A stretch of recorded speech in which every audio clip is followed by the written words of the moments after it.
American entertainment. At the start, Taylor Swift writes a song about me. Hello again, dear adventurers of the multiverse. Thanks for joining us once more on this epic journey. Remember, this story is pure science fiction from our wild imagination. So don't go trying to summon dragons in your backyard. The rights of this amazing novel belong entirely to its original author. We are only the narrators. Do you want more adventures? Show some love to our YouTube channel with a subscription and a like. And if you want exclusive content, our Patreon is waiting for you with open arms. Chapter 176, Picking Up a Bargain. On the other side, Ryan and Arthur also saw Jimmy Irwin appear. Want to pay him a visit, Ryan? Arthur said. Ryan didn't refuse, raising his glass to greet Jimmy Irwin. Ryan. Haha, I've been wanting to see you for ages. Jimmy Irwin smiled immediately upon seeing Ryan, and he embraced him. I mobilized a lot of old friends to vote for you as the best new artist of the year. This time, the task of fighting the British is entrusted to you, Jimmy said with a laugh.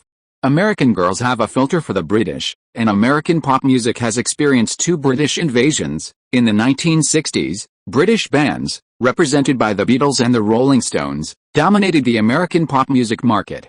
The second British invasion occurred in the 1980s, when music videos were still a novelty. Now, the third British invasion may have arrived. Besides Amy Winehouse last year, Adele is also making a strong showing this year. On the October 18, 2008 episode of Saturday Night Live, the main guest was Sarah Palin, the vice president nominated by McCain, a rival of Obama, and Adele was the music guest. This episode achieved the highest ratings in SNL's 14-year history, with over 17 million viewers. From then on, Adele became a sensation in the US, and her music saw a surge in paid downloads on online music stores. In the long run, Adele, as the queen of adult ballads, essentially sealed Leona's fate. Her adult ballad style is also one of the Grammy categories most favored by judges, giving her a natural advantage in the critical arena.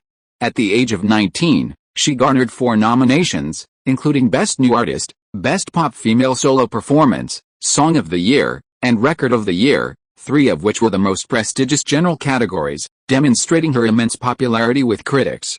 Ryan received 3 nominations, Best New Artist, Best Dance Recording, Wake Me Up, Best Pop Vocal Performance with Vocals, Unstoppable, and a shared nomination with Leona.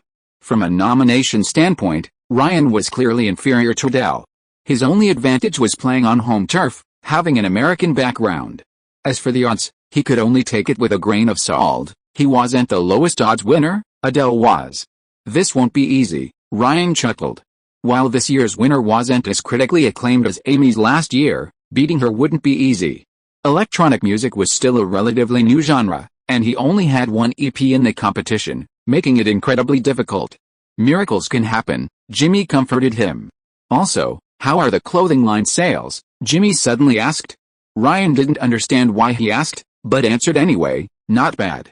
You know, after Anna Wintour took notice, a lot of people in the fashion world followed suit. You're right, you have huge commercial value, and you have a lot of enthusiastic fans behind you, Jimmy said with a smile. So, I'd like to team up with you and Taylor to launch a co-branded Beats headphone line. Don't worry about the design, our staff will provide the drafts for your review. You just need to cooperate with some promotion, and you and Taylor will receive a share of the royalties. Ryan currently has absolutely no connection to the headphone industry, so this collaboration sounds very appealing. Besides, what if these headphones become a hit? Would other brands then approach him and Taylor for collaborations? Ryan thought of the previous CK underwear ad, that was pure profit. The problem is, shouldn't someone from within Beats contact him about this? Does Jimmy, as the big boss, need to be so hands-on? Ryan glanced at Taylor standing not far away and noticed she seemed to be dealing with something upsetting, her face downcast. Ryan beckoned Taylor over. Taylor initially thought Ryan was calling someone else, and only came over after confirming several times. This is Jimmy Irwin, president of Interscope Records, Ryan introduced. His Beats headphones company wants to do a collaboration between the two of us, Mr. Irwin. Did you have Lady Gaga replace me? Taylor suddenly asked him. Replace? Ryan frowned upon hearing this. Jimmy looked confused. Is that so? I didn't know that. Ryan and Taylor exchanged a glance, both realizing that Jimmy might be playing dumb. Mr. Irwin, If you want to collaborate with us, then, Taylor was about to speak when Ryan interrupted her. We agreed to the collaboration headphones, but the Grammy performance, Ryan's thoughts raced. It's very important to Taylor, so we hope you can give her a chance. That's not easy. Taylor needs this opportunity, but don't other singers need it too? Jimmy shook his head. But I was first. Taylor started to speak again when Ryan interrupted her once more. In exchange, I can postpone the release of my new album until after October this year, Ryan said. Lady Gaga's album, The Fame, is nominated for next year's Grammy Awards. If Ryan's new album is released before October, it will clash directly with The Fame. You know, she and I are both electronic, competing for the same category. I think trading a performance for a competitor is a very worthwhile deal, don't you think? Ryan laughed. If that's the case, then I can consider it. Jimmy marveled at Ryan's quick thinking. Okay, I'll discuss this with the Grammy producers first. See you later. Jimmy nodded and followed her upstairs. What about you? Taylor immediately turned to Ryan. Gaining a performance opportunity this way wasn't her intention. I'm not affected. The single will still be released, and I'll still be eligible for the Grammys. The only thing I'm really giving up is the Best Electronic Dance Album award. Everything else is unaffected. Ryan had his own ulterior motives. Losing that one award wouldn't be a big loss for him, but in Jimmy's eyes, the situation was completely different. A small price to pay for a big gain. Not just that, besides electronic albums, there's also Album of the Year, Taylor reminded him. Silly girl, you're also in the Album of the Year category. Ryan tapped her forehead. That was his real intention. He and Taylor's new albums needed to be submitted for different categories to maximize profits. Ryan seemed to be making way for Lady Gaga, but in reality, he was making way for himself. Taylor suddenly realized the truth. Ryan's tap not only hid her forehead but also her heart. She blushed slightly and turned away. I don't want your charity, stubborn. In the future, when I'm talking to others, you'd better keep quiet, Ryan reminded her with a smile. Taylor had almost ruined things earlier. From now on, when you're talking, I'll sew my mouth shut. Taylor made a zipping gesture. Then a figure suddenly passed by Taylor, almost bumping into her. Ryan looked over and recognized Rihanna from the back. A few seconds later, Ryan saw Chris Brown chase after her and catch up with Rihanna at the party entrance. He was about to grab her. But Rihanna flung his hand away and continued walking out. Chris Brown chased after her. Those two are having a fight, Taylor noticed. If I got angry, would you chase after me? Taylor asked Ryan. I'd just carry you home. It's just a few words with her. What's the rush? Chris Brown followed Rihanna to the car they'd come from, a Lamborghini. Are you planning to sleep with her? You bastard. Rihanna, with her fiery temper, slapped him. Stop it. Chris Brown tried to stop her. Rihanna kicked Chris Brown. The kicks were forceful, and Chris Brown got angry. I told you to stop it. You bitch. Chris Brown retaliated, punching Rihanna in the face. Rihanna's vision blurred, but without a word, she fought back even harder, hurling insults at Chris Brown. The couple wrestled in the car, the low-slung sports car swing. This was real car sex. Chris Brown didn't hold back, quickly gaining the upper hand and raining punches on Rihanna's face. A few minutes later, Rihanna's face was swollen like a pig's head. To eat, Rihanna spat out a mouthful of blood, directly onto Chris Brown's face. The party ended, and Ryan and Taylor returned to the hotel. On the way, Ryan received a call from the awards ceremony producer. I'll tell Taylor to prepare a new song. Ryan looked at Taylor beside him. The deal with Jimmy had worked. What? Ryan's voice suddenly rose a second later. I understand. I'll discuss it with Taylor and give you an answer in an hour. Ryan quickly hung up the phone. Chris Brown and Rihanna got into a fight in the parking lot. Rihanna is badly injured, and both of their live performances have been cancelled. Now, the producer is asking if I'd be willing to temporarily fill in and prepare a new program. Chapter 177, not a single word mentioned, yet every word inseparable. Amerika, de toekomst heeft een big kiss nodig. After this Dutch opening, U2's live performance officially began, marking the start of the evening's live show and signifying the official opening of the Grammys. The song performed was Get On Your Boots, a new song U2 had just released a month prior. Lead singer Paul Hewson, wearing a jacket, stood on a high platform, occasionally striking a kicking pose, adding a touch of dynamism to the performance. Next up was Whitney Houston, who presented the Best R&B Album award. The final winner was Jennifer Hudson, who debuted on American Idol and became the 17th recipient of the EGOT Award in 2022, a grand slam of Oscars, Grammys, Tonys, and Emmys, during prime time. The average age of recipients of this honor is around 50. Well-known figures include Audrey Hepburn and John Legend. While their fame is largely confined to the United States, they are all industry heavyweights. As for Barbra Streisand and Quincy Jones, although they also won EGOT awards, some of them were non-competitive awards, such as the Humanitarian Award, making them less prestigious. She won the Oscar for Best Supporting Actress in 2006, and then the Grammy this year. Ryan, I think you could also develop in all areas, Taylor, who was clapping in the fifth row, couldn't help but whisper to Ryan. Inspired by Ryan's script for Bankruptcy Girls, Taylor felt that Ryan could also move in that direction. Ryan smiled but didn't say anything. Venturing into other areas depended on whether the audience would be willing to cooperate. The two were currently sitting in the fifth row, in a neither too forefront nor to be backed position, separated by an aisle. Ryan saw the chubby Adele sitting there whispering with her manager. When she saw Ryan looking over, she raised her hand to greet him.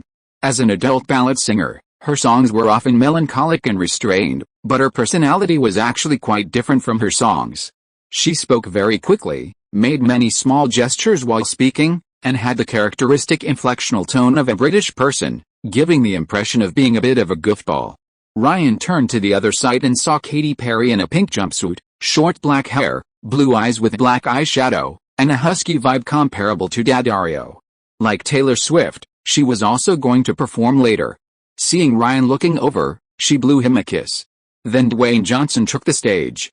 Before joining WWE, he played defensive tackle for 2 years at the University of Miami, winning the national championship with the team.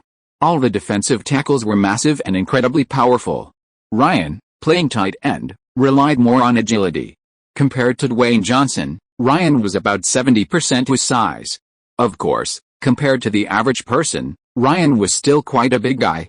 Dwayne introduced Justin Timberlake's performance, followed by actor Simon Baker introducing Coldplay's performance. Next, Duffy and others presented the first major award of the night, Song of the Year. Presenter Duffy, who was also nominated for Best New Artist, quickly disappeared after her meteoric rise to fame, leading to speculation that she had vanished. In 2020, she claimed to have experienced a period of kidnapping, imprisonment, drugging, and rapping, but she never revealed the identity of her attackers. It's possible she orchestrated the whole thing. In the Western entertainment industry, it's common for faded female celebrities to reveal explosive details in their autobiographies and documentaries, often vaguely and with unclear facts. Coldplay's Viva La Vida beat out competitors including Jason Mraz's Amours, Sarah Bareilles' Love Song, and Adele to win Song of the Year. It's worth noting that of the Grammys' 4 general categories, Album of the Year, Best New Artist, Song of the Year, and Record of the Year, the latter 2 are awarded to a specific song.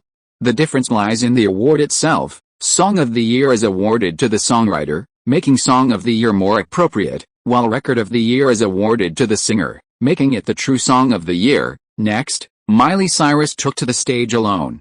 Her performance had been disrupted by the Rivers duo, but in return, she was given the opportunity to present an award solo, Best Pop Vocal Collaboration. The competition was fierce, with tracks like Guns N' Roses and John Mayer's As I Am, Madonna, Justin Timberlake, and Tim Barron's 4 Minutes, Marvin and Rihanna's If I Never See Your Face Again, Jordan Sparks and Chris Brown's No Air, and Ryan Reynolds and Leona's Unstoppable. The winner is Unstoppable. Miley Cyrus's expression on stage was practically frozen. Ryan immediately stood up and hugged Taylor. He was unusually dressed today, and as he and Leona ascended the steps, Ryan casually supported her waist and placed his arm around her. Taylor saw it clearly, but unusually, he wasn't jealous due to his overwhelming joy. This is my first Grammy, and it means a lot to me. Thank you, Leona. Thank you to the staff who worked so hard on the single, and thank you, Taylor Rivers. I love you, Ryan pointed to the audience and said, his acceptance speech almost identical to Taylor's at the AMA. Backstage, Ryan handed the trophy to a staff member, walked around once, and returned to his seat. At least I won't go home empty-handed this year, Taylor nodded excitedly. Ryan, while pleasantly surprised, also knew that the Newcomer of the Year award was highly unlikely to be his. Blink-182 followed with Rock Album of the Year, and Coldplay took the stage again, indicating that they would be the big winners tonight. Taylor had already gotten up to prepare for his solo performance later. Chris Brown and Rihanna each had a solo performance segment, but now both were unable to attend due to their domestic violence scandals, resulting in 2 fewer acts and forcing them to rearrange their live performances. Taylor followed Kenny Chesney on stage, another big name in country music. He naturally sang Superman, which he had agreed to perform with Ryan. To coincide with the live performance, the song had been released a few days earlier. Although Ryan wasn't mentioned in the lyrics, every word was about him. The stage director also aptly focused on Ryan sitting in the audience. The only drawback was that due to the short preparation time, Taylor couldn't rehearse again, wearing the previously agreed upon outfit and simply sitting on a high stool to sing and play. Normally, the song should have been more flashy. This simple style, however, only served to highlight the song's sincerity, moving many in the audience. Some married female singers were reminded of their husbands. Not far from Ryan, rock singer John Mayer sat watching Taylor on stage with a hint of curiosity. A graduate of the prestigious Berklee College of Music.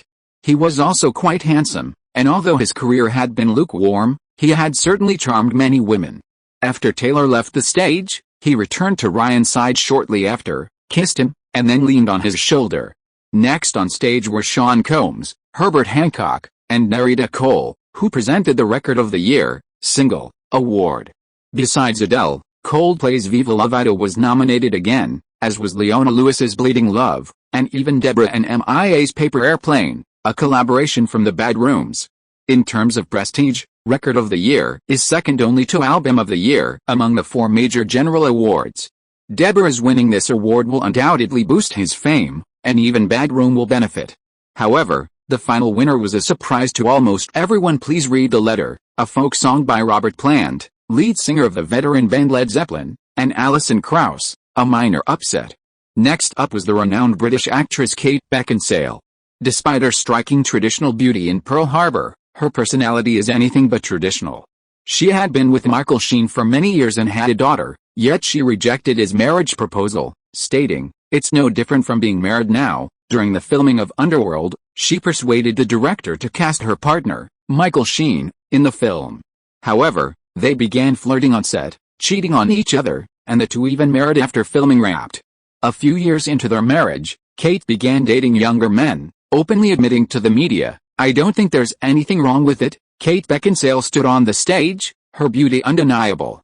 Despite her chaotic personal life, her exquisite features allowed one to briefly forget the scandals surrounding her. Compared to other English roses officially designated by the BBC and FACA News, such as Emily Blunt, Rosamund Pike, and Keira Knightley, she was in no way inferior and could be considered one of the 4 most beautiful women in Britain today. Standing on the stage, Kate Beckinsale, dressed in a black dress, slowly began. In 2008, a new musical style emerged, captivating the ears of young people worldwide in a short time. Music and technology merged at this moment, electronic music. Let us invite Ryan Rivers, a representative of the new generation of electronic music, to the stage. Chapter 178. Lightning slashes across the sky above Staples Center. The lights dimmed, and a series of VJ visuals flashed on the large screen behind Kate Beckinsale, culminating in a lightning bolt symbol. This was the visual symbol Ryan had chosen. He'd seen it in the Wake Me Up music video, where a VCI symbol was 2 triangles joined together, a kind of signature for almost every well-known DJ. The spotlight shone on Ryan, gradually spreading to reveal the dancers behind him. Although time was limited and preparation was difficult, Ryan had a team, and deadmau5 could directly contact VJ visual effects animators, who worked overtime to complete the task. As for the performance itself, no extra rehearsal was needed. Ryan simply repeated his performance of Where Are You Now from the AMA. Normally, the director might have cut to shots of Taylor in the audience, but this time, he didn't. After a lively and energetic performance, Ryan showed no sign of leaving the stage. At that moment, the stage in front of the large screen slowly rose, revealing the very spot where U2's lead singer had stood earlier. Standing on the stage now was Taylor Swift, hands on her hips, microphone in hand, wearing the same outfit she had just worn, a black base layer, black trousers, black boots, and a linen-colored mesh batwing top. This type of top features deliberately wide sleeves, resembling bat wings, visually compensating for the slender figure of a tall woman, making it perfect for Taylor. Taylor, microphone in one hand, gracefully walked onto the stage, meeting Ryan's. Taylor stood at the front, while Ryan stood on the hydraulic stage where Taylor had just appeared. A DJ booth was now on the stage.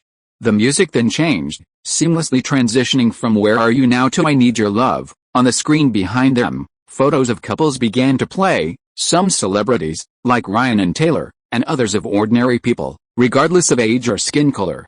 This was the first time Ryan and Taylor had performed together on stage. Accompanied by piano chords enhanced by a supersonic sound and clear, tinkling notes, Taylor raised her hand and began to sing, I Need Your Love, I Need Your Time. The stage lights began flashing wildly. As the song reached the pre-chorus, the electronic piano chords in the track became more powerful, and while Taylor was performing, Ryan kept shouting Put It Up, in rhythm. American music award ceremonies often feature a standing ovation, with everyone swaying to the music, representing all the guests and creating a vibrant atmosphere. At many music award ceremonies, Taylor Swift was usually the one dancing the most enthusiastically. But this time, with her on stage, the guests and celebrities below looked around, and before anyone knew who stood up, the entire front half of the venue was now on their feet. Just then, the music entered the chorus, and the powerful energy of the strong rhythm swept through the venue, with many celebrities starting to dance. They swayed and got really into it, smiles on their faces. This section had no lyrics, and Taylor Swift was jumping and dancing on stage with abandon, her blonde hair flapping wildly, completely obscuring her face. Cut to the audience. Cut to the audience, the director shouted in the control room. The camera immediately switched to the stars in the audience. Justin Bieber lip-synced and sang along. Sean Combs played to his strengths as a black man, swaying to the rhythm. And even the aging Led Zeppelin lead singer couldn't help but nod to the beat. Adele raised her arms and started twisting, despite her lack of a defined figure, and Katy Perry joined in. By the second chorus, the pent-up emotions had completely exploded, and all the stars were jumping and dancing. Despite the rushed preparations, Ryan and Taylor's performance this time was even better than Kanye West and Daxton's collaboration last year. The only drawback was that the song was a bit short, and Ryan and Taylor, back in the audience, seemed a little unsatisfied. This time, we practically turned the Grammys into our own personal stage, Taylor chuckled, shaking her head. The two quickly changed back into their formal attire and rushed back to their seats. However, Ryan didn't care about the Best Newcomer award at all. Adele hadn't even taken the stage yet at the awards ceremony. Kanye and Estelle were currently presenting the award on stage. The 51st Grammy Award for Best Newcomer is Adele, Kanye announced into the microphone, opening the envelope. The camera switched to Adele, who immediately stood up. Just as she was about to walk towards the stage, Kanye nodded awkwardly, I think I made a mistake. The real winner of the Best Newcomer award is Ryan Rivers. He showed the contents of the envelope on stage. The paper indeed had Ryan's name on it. Estelle quickly confirmed as well. Kanye had only intended to create a blunder, but just as he finished reading Adele's name, the music started playing, almost causing a major misunderstanding. Adele, who was halfway there, froze on the spot, turning back to look at Ryan in his seat. Ryan hadn't even had time to sit down yet. He was even more stunned than Adele. Looking at Taylor, who was cheering and hugging him, Ryan finally dared to believe it was real. Ryan didn't even remember how he got to the stage. It was only when Kanye handed him the gramophone trophy that everything seemed to settle down. Newcomer of the Year. Me? Dude, this is what you deserve this year. Take it, Kanye whispered in Ryan's ear. Ryan looked at the trophy in his hand, wanting to speak, but his mind went blank for a moment. Thank you. After uttering only this short word, Ryan went straight backstage. At this moment, a thunderous roar erupted from the audience. Next came the Best Pop Male Vocal Performance Award, which the handsome John Mayer won for Say, the theme song for The Bucket List. Best Pop Female Vocal Performance went to Adele. Compared to the general category of Newcomer of the Year, this award was undoubtedly less competitive. Best Pop Duo Group Performance went undisputedly to Coldplay. Best Pop Album went to Duffy's Rock Ferry. In dance music, although Ryan Reynolds was nominated for Best Dance Recording, he unsurprisingly lost to Daft Punk's Harder, Better, Faster, Stronger. Best Dance Album also went to Daft Punk's Alive 2007, In country music, Carrie Underwood easily won Best Female Country Vocalist without Taylor Swift's competition. The R&B category was fiercely competitive, with Ne-Yo winning Best Male Vocalist and Guns N' Roses taking Best Female Vocalist. However, this year saw a rare one-man show in rap. Lee Anvil won Best Rap Solo for A Milli, Best Rap Song for Lollipop, and Best Rap Duo Group Performance by Lee Anvil, Jay-Z, and Kanye West for Swagga Like Us. In the entire rap category, only one rap collaboration was awarded, to rapper Kanye West. The penultimate award of the ceremony, Rap Album of the Year, also went to Lee Anvil's Fuck Harder III, beating out strong contenders like Jay-Z, Nas, and T. He's arguably one of the biggest winners this year. To date, Jay-Z has 7 Grammys, Dr. Dre has 5, Puff Daddy has 3, and Lee Anvil has 4 this year alone, making him the 3rd highest number of Grammys won. He's also a Ryan Reynolds collaborator, and the upcoming opening of the Bad Rooms in New Orleans will undoubtedly attract considerable attention. In a sense, a grand opening gift. The final Grammy Award, traditionally Album of the Year, is similar to the Oscars, essentially equivalent to Film of the Year. It's a collective award, encompassing producers, recording engineers, mixing engineers, and all songwriters, a collective honor, though the most important factor for an album is the artist themselves. Green Day presented the award. Album of the Year nominees included Coldplay's Viva La Vida or Death and All His Friends, Lee Anvil's Fuck Harder III, Ne-Yo's Year of the Gentleman, and Radiohead's In Rainbows. The final nominee was Robert Plant and Alison Krauss's Sandstorm. Robert Plant has already won Album of the Year. I'm leaning towards Coldplay, Ryan said. Taylor nodded in agreement. The others can't compare to Coldplay's album, but the result was a huge surprise to Ryan and Taylor.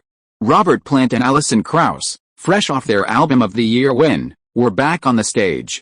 It was a complete upset. Chapter 179 Teaching him a lesson. Not bad, right? Lee Anvil, holding 4 Grammy trophies, smiled broadly at Ryan. He had just taken his award photo in front of the backdrop, and now it was Ryan's turn. Although he didn't have as many as Lee, Ryan still had 2. Holding one in his left hand and one in his right, Ryan completed the photo. As he left, Ryan ran into Coldplay. Avicii? Never heard of that name before. The Coldplay lead singer shook his head. Lee Anvil had 4 wins out of 8 nominations, while Coldplay had 3 wins out of 7, a pretty good result. Ryan also saw Coldplay lead singer Chris Martin's current wife, Gwyneth Paltrow, in the crowd. Their marriage lasted until 2014, after which Gwyneth found a producer for American Horror Story. Ryan nodded, exchanged a few words with her, and then left the backdrop photo area. As soon as he came out, he saw Taylor chatting with a handsome man. Of course, if we're only talking about looks, this man might be better than Ryan. Seeing Ryan approach, Taylor waved to him and introduced him. Ryan Rivers, my fiancé. Taylor took Ryan's arm. John Mayer, the other man, extended his hand. Ryan shook hands with him for 2 seconds, and the man's expression immediately changed. After withdrawing his hand, he subconsciously shook it off, his expression contorting for a moment. I'm going to take pictures first. The other man nodded and immediately made an excuse to leave. After he left, Taylor chuckled. He just exchanged phone numbers with me. I didn't expect you to be jealous of me, Taylor said with a smile. I'm not as petty as you. But I think this guy isn't up to any good, Ryan said casually. How did you know? Teach me, Taylor asked, puzzled. His eyes, Ryan said, annoyed. Ryan's hunch was right. John Mayer's record was impressive. While Jennifer Hewitt, Lorna Mitra, and Jessica Simpson might not be as well known, his current girlfriend, Jennifer Aniston, is a household name. Then there's Kim Kardashian, making him the only guy to have only dyed his hair at 2 of the 5 major divas. In the original timeline, he met Taylor at this year's Grammys, and Taylor became completely infatuated with him, writing the poignant and remorseful song Dear John. Keep in mind that John Mayer was born in 1977, a full 12 years older than Taylor. Of course, all of this happened before Ryan appeared, and when he finally made his move, his list of conquests might extend far beyond that. Just then, Ryan and Taylor saw a familiar face, Jennifer Aniston, famous for Friends. She even asked them where John Mayer was. Taylor pointed to her right. Jennifer Aniston then left. If I'm not mistaken, shouldn't we help her see John Mayer's true colors? Taylor tried to say, somewhat empathetic. Ryan watched Jennifer Aniston's departing figure, thought for a moment, and said, "I think we should stay out of this, why can't we?" "We haven't done anything wrong," Taylor said. "Then can I borrow your phone?" Ryan suddenly asked Taylor. "It's with Erica. I'll have her get it for you at the after party later," Taylor said. The Grammys include multiple awards, with multiple awards in each major music category. Many of these awards are not presented at the ceremony, many are announced on the afternoon of the ceremony. Hundreds of people are involved in the Grammys each year. Several parties are held before and after the Grammys each year. Besides the Clive Davis private party, which they participated in previously, Interscope Records and Sony Music also host parties. Influential stars, such as Jay-Z and Beyoncé, also partnered with a high-end nightclub in Los Angeles for a party this year, and Sean Combs was sure to be there as well. However, Ryan didn't plan to attend any of these parties, and he certainly wouldn't let Taylor attend. The two would only participate in the official after-party organized by the Grammy Academy, which this year was held at the Los Angeles Convention Center. They returned to their hotel first. In their room, Taylor took a selfie holding Ryan's trophies and then posted it on MySpace. "I'm going to sleep with these two tonight," Taylor said, clearly enamored with Ryan's two trophies. "Aren't they a bit too heavy?" Ryan chuckled. Taylor shook her head. "This is industry recognition for you." Industry recognition was one thing, but outside the industry, it was a different story. Ryan had already anticipated the public reaction. He had stolen the spotlight at tonight's Grammys, and Taylor had benefited from it as well. The two changed into their evening attire and arrived at the official after-party.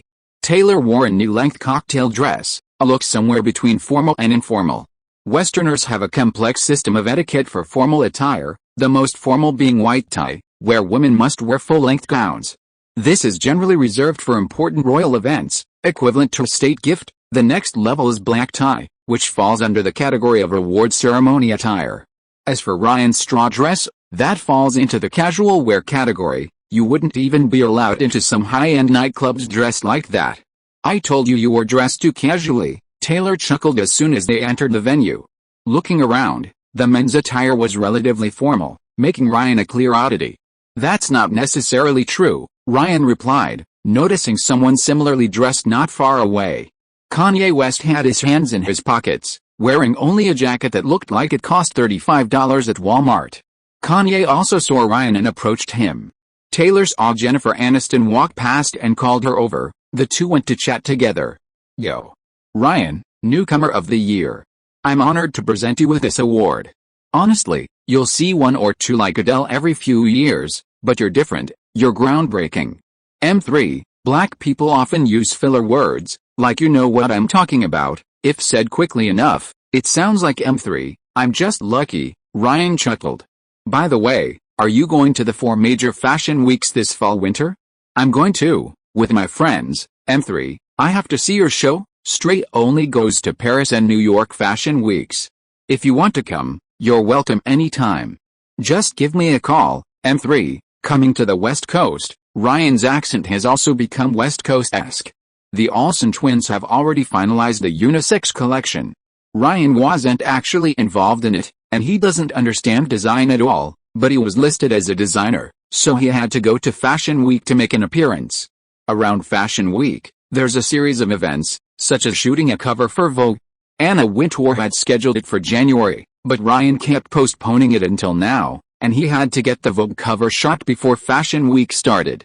Besides that, there's a series of promotional photos for Stray Dogs. In addition to finding a group of models, he also had to participate himself. "Okay, see you then."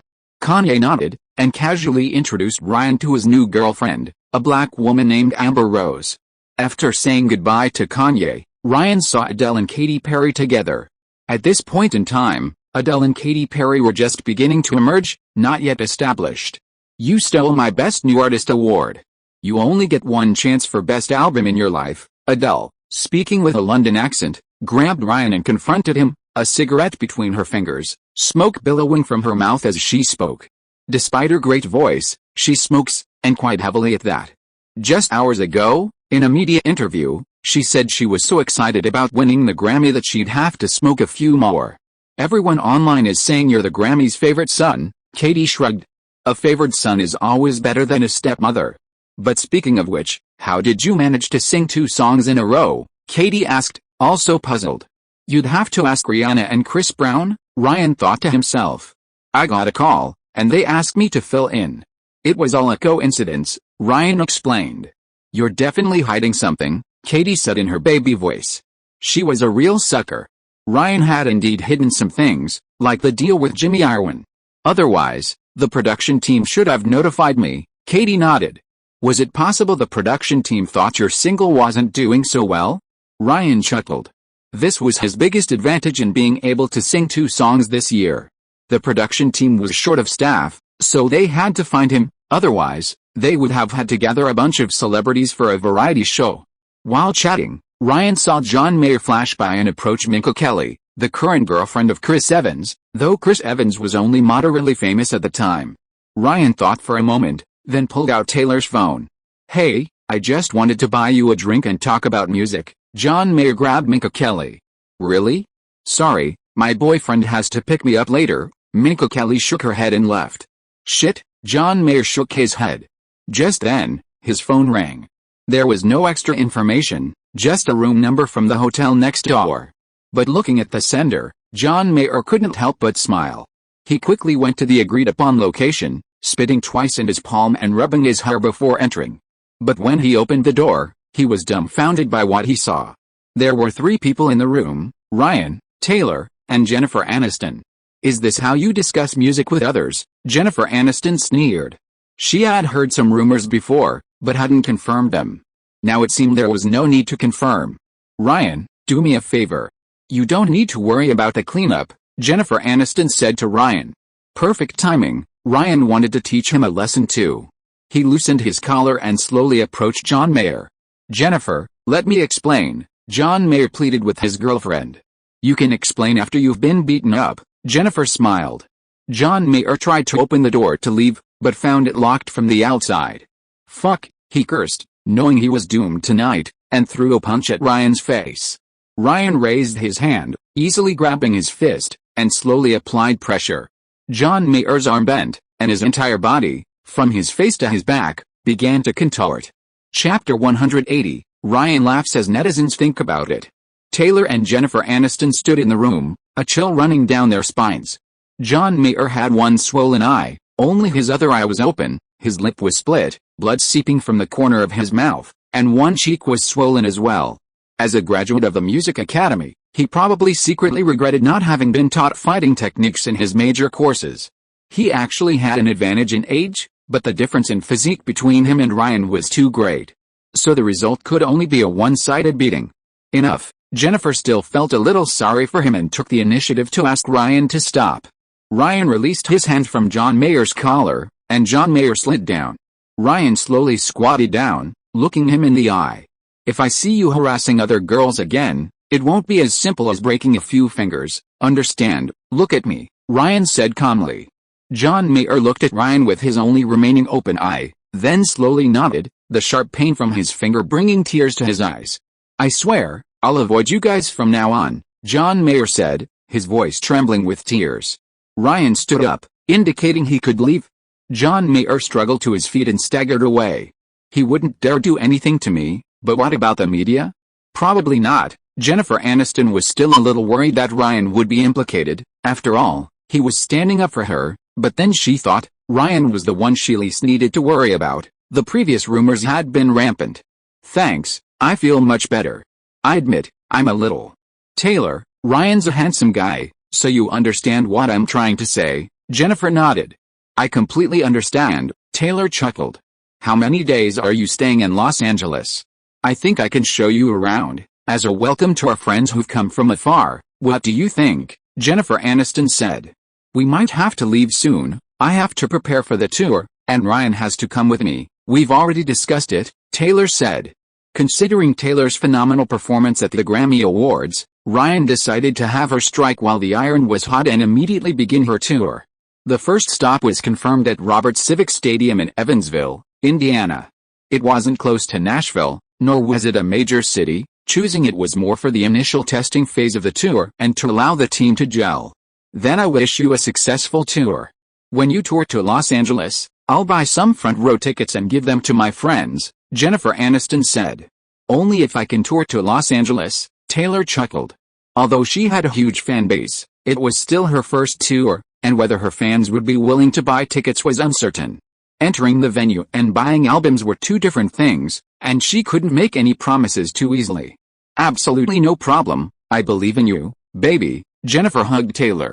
Jennifer's career was incredibly successful. During the years Friends was a hit, she was consistently the highest paid actress, and even after Friends ended, her film offers never stopped. However, in matters of the heart, she's been rather unlucky in love.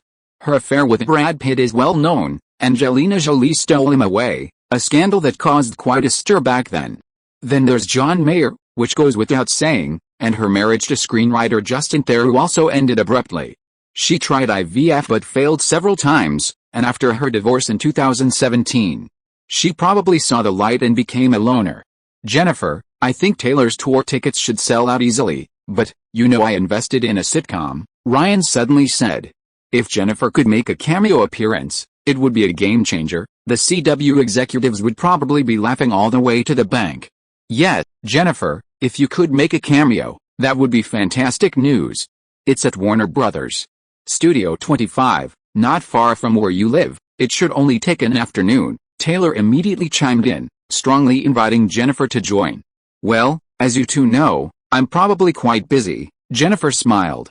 She wouldn't easily accept a cameo role. It's a simple logic. If one sitcom asks her to have a cameo today, and another friend comes over tomorrow, should she also have a cameo?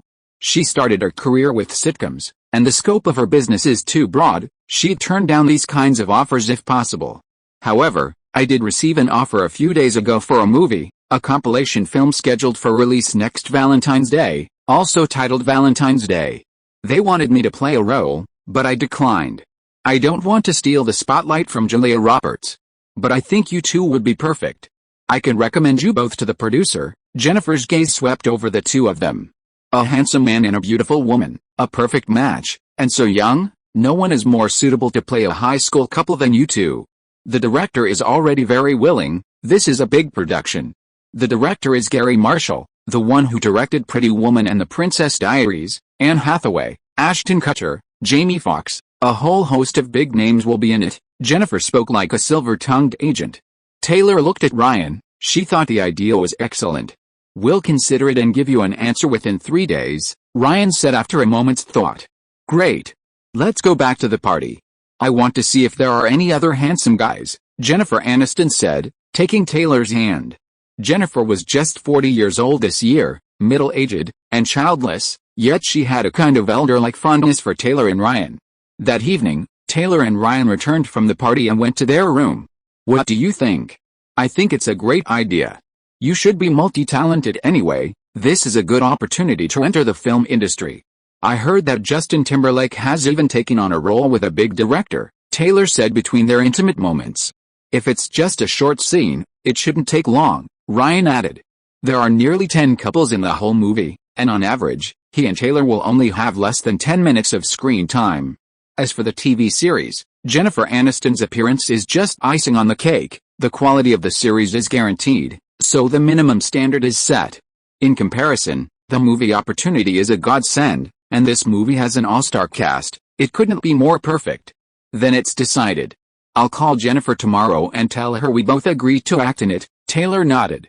Ryan got up and turned on his computer, 2 tracks by himself, and he's the newcomer of the year.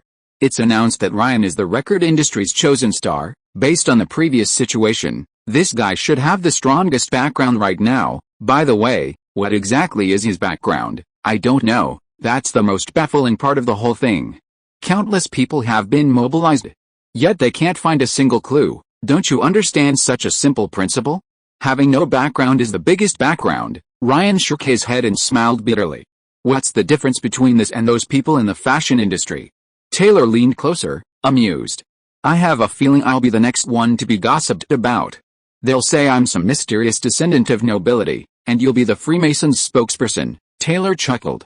Don't underestimate the imagination of netizens. This is an old story. Ryan stroked her hair. As they scrolled through, sure enough, some netizens mentioned Taylor. Now it seems their union was definitely not accidental. Taylor's family background is very mysterious. Her father is definitely a financial tycoon. In other words, is this a Wall Street conglomerate invading the record industry? I see. I understand now. No wonder, everything makes sense, like the massive amount of money Ryan used to acquire Big Machine. No, Ryan definitely doesn't belong to any financial group. Their marriage must be some kind of alliance to maximize their benefits. That makes sense. I wholeheartedly agree. What did I tell you? Your old tricks are outdated. This is the kind of narrative that's popular now. Chapter 181. Roll up your sleeves and get to work. The day after the Grammys, Ryan and Taylor flew to Indiana without stopping. 5 days early. Should we make it? Taylor seemed a little worried on the plane.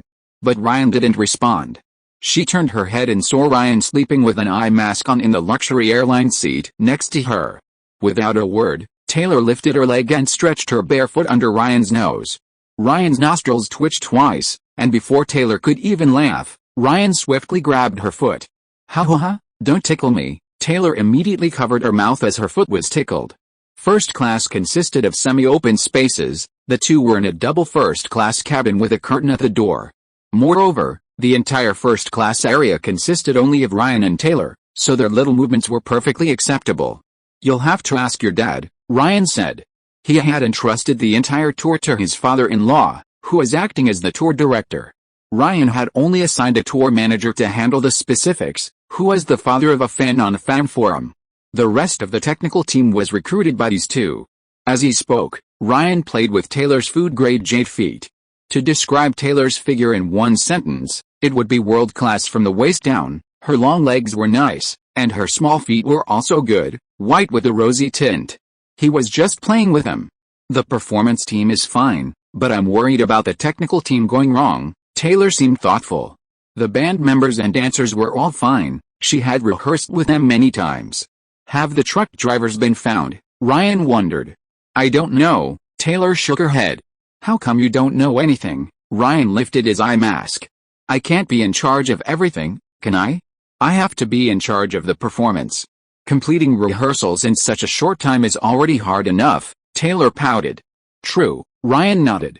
Ultimately, it was because starting from scratch meant there were too many things to consider. You yelled at me. Taylor raised her foot, threatening to kick Ryan in the face. Screw, you bit me. The plane landed in Indianapolis, and Ryan and Taylor took a car arranged by Taylor's father directly to Evansville. After several hours of driving, they finally arrived at their destination, Roberts Civic Stadium. As Taylor got out of the car, she saw her parents waiting at the entrance and immediately ran over to hug them.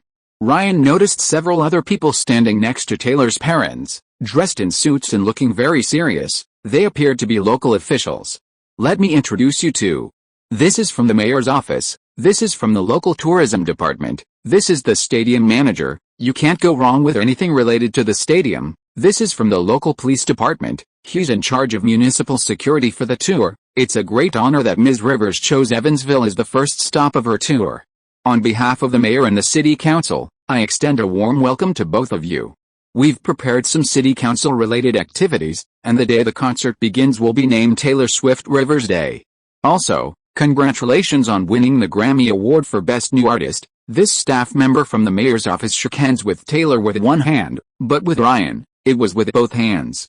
This was Taylor's tour, funded by Ryan, who also contacted the ticketing companies, making him the true organizer.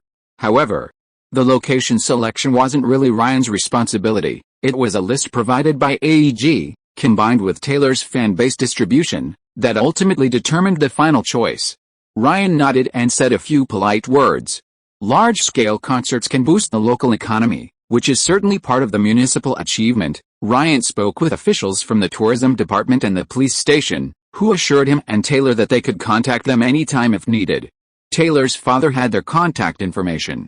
Without further ado, they exchanged a few words and left. Next, Ryan approached his own people, directly asking the tour manager, "Can everything be ready within a week?" "It shouldn't be a problem," the manager nodded. The group then led Ryan and Taylor inside the municipal stadium. They saw many workers busily working on construction, some steel frames were being erected, and the stage was barely visible. Although Ryan had never held a concert, he had attended music festivals, and from his memory, This should be the stage decoration phase. Are you sure you can get it done within a week? Ryan asked again. No problem, then there are problems, Ryan scrutinized him. Just some minor issues at most, the man said, sounding somewhat flustered. What specific problems? We might be a little short-staffed, and the time frame is too rushed. Ryan looked at his father-in-law. He hadn't said that before. According to the stage design drawings, this many people are enough. The main problem is that Taylor has high expectations for the performance. Moreover, the stadium's internal space requires the stage to be close to one side to maintain the maximum audience capacity, but it's blocked by the stadium's expanded upper stands. Before construction, I even had someone measure it, and they said there wouldn't be any problems, but, essentially, it's still due to lack of experience, Taylor's father chuckled, quickly shifting the blame. Ryan approached to observe and found many signs of rushed work. The sound system, lighting, wiring, and the large screen were all missing. Even so, many workers on site seemed careless, requiring 3 or 4 people to lift steel pipes that could be lifted by one person. Slow movements are understandable, but the problem is, they're incredibly slow. Where's the on-site construction supervisor? Ryan asked the manager. Where's the supervisor? Taylor's father immediately followed up.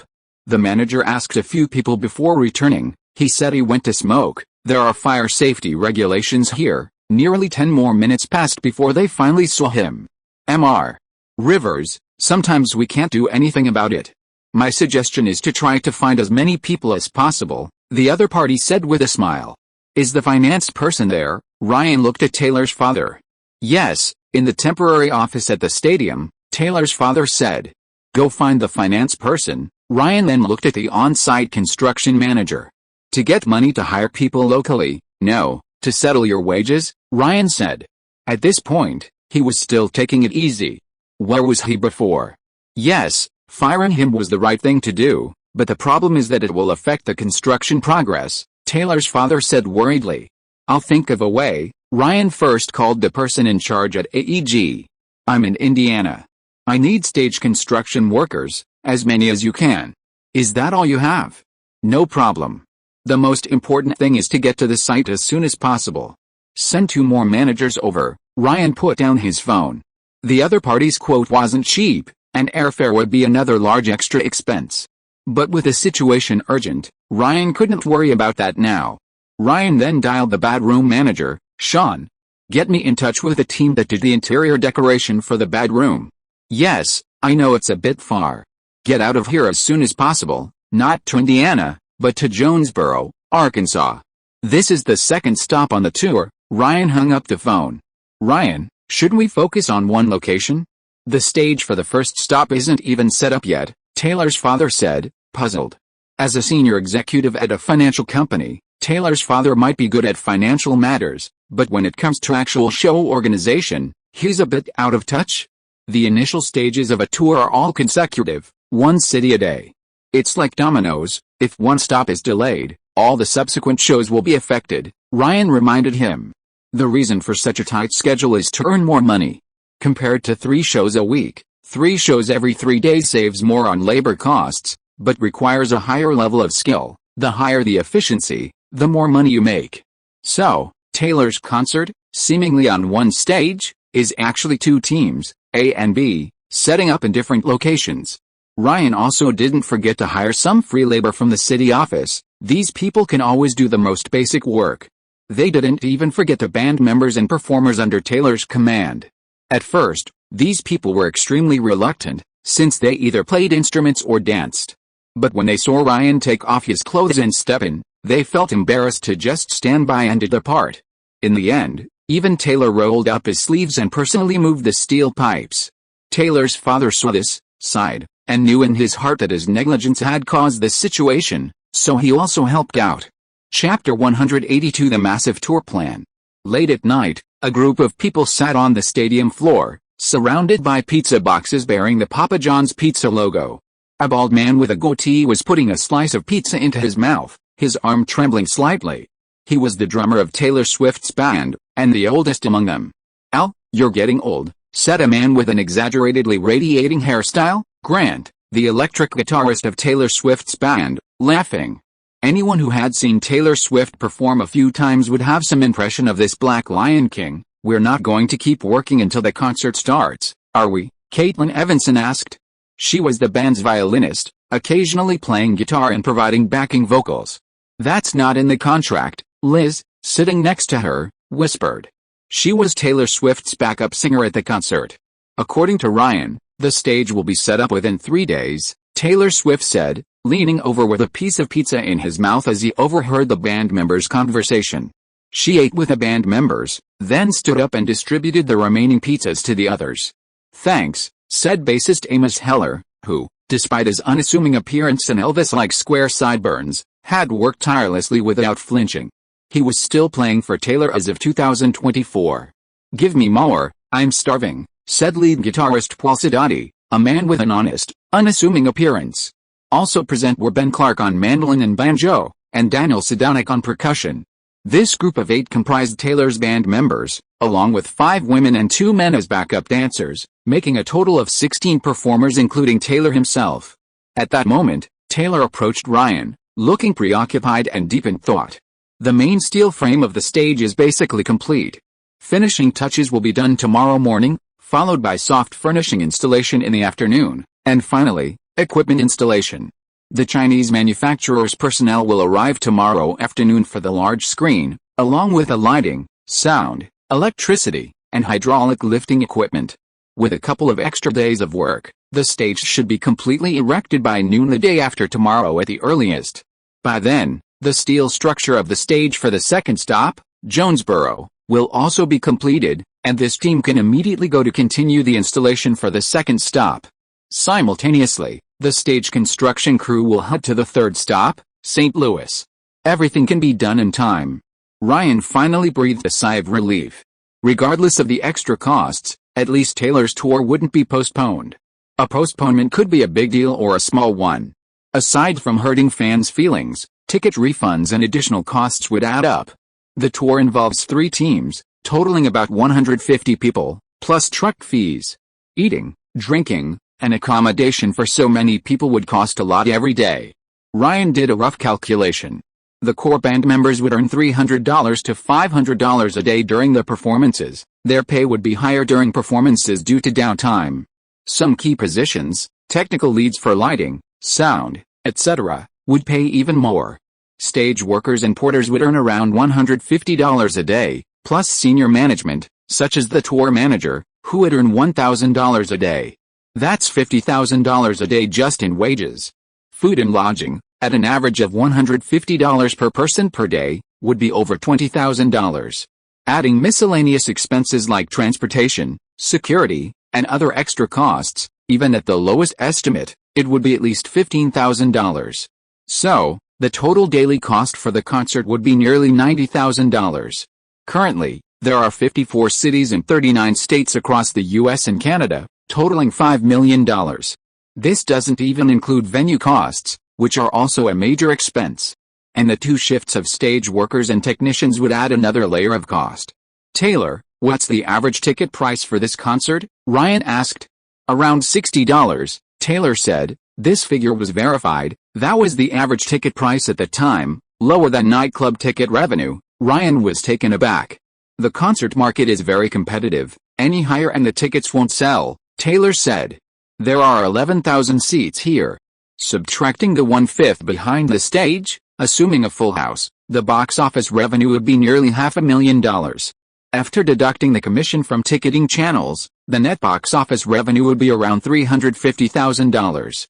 The stadium was rented for 5 days, with a basic daily rental fee of $15,000.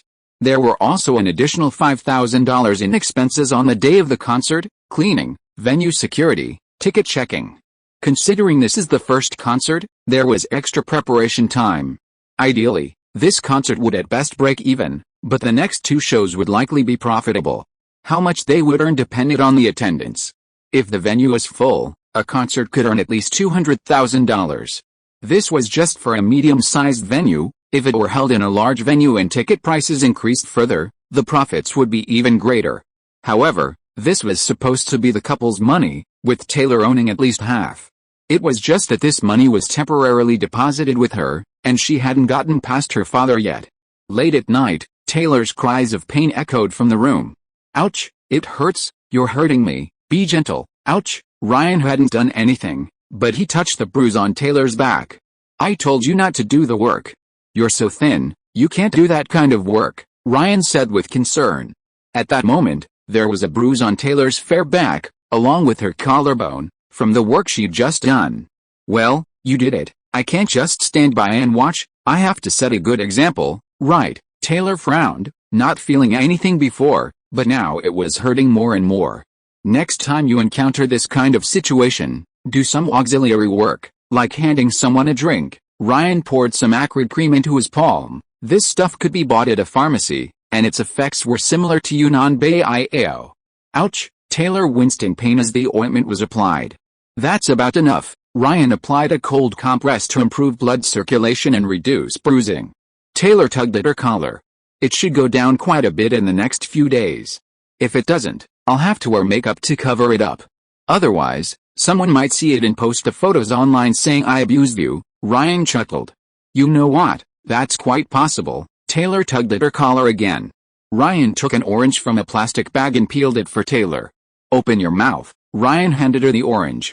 Taylor parted her teeth slightly and bit into the orange. "So sweet," Taylor smiled, her eyes crinkling. "Luckily I came this time, otherwise. Whether this tour could even go on as scheduled would be uncertain." Ryan feigned a sigh. "Yet, my dad can't really control these things," Taylor had to admit it. "What's next? What's your dad thinking?" Ryan suddenly probed. "The economy is bad right now. My dad said last time that he'll focus on me from now on," Taylor said. "So, it seems her dad isn't planning to relinquish control of the tour. But your dad's getting old," Ryan said.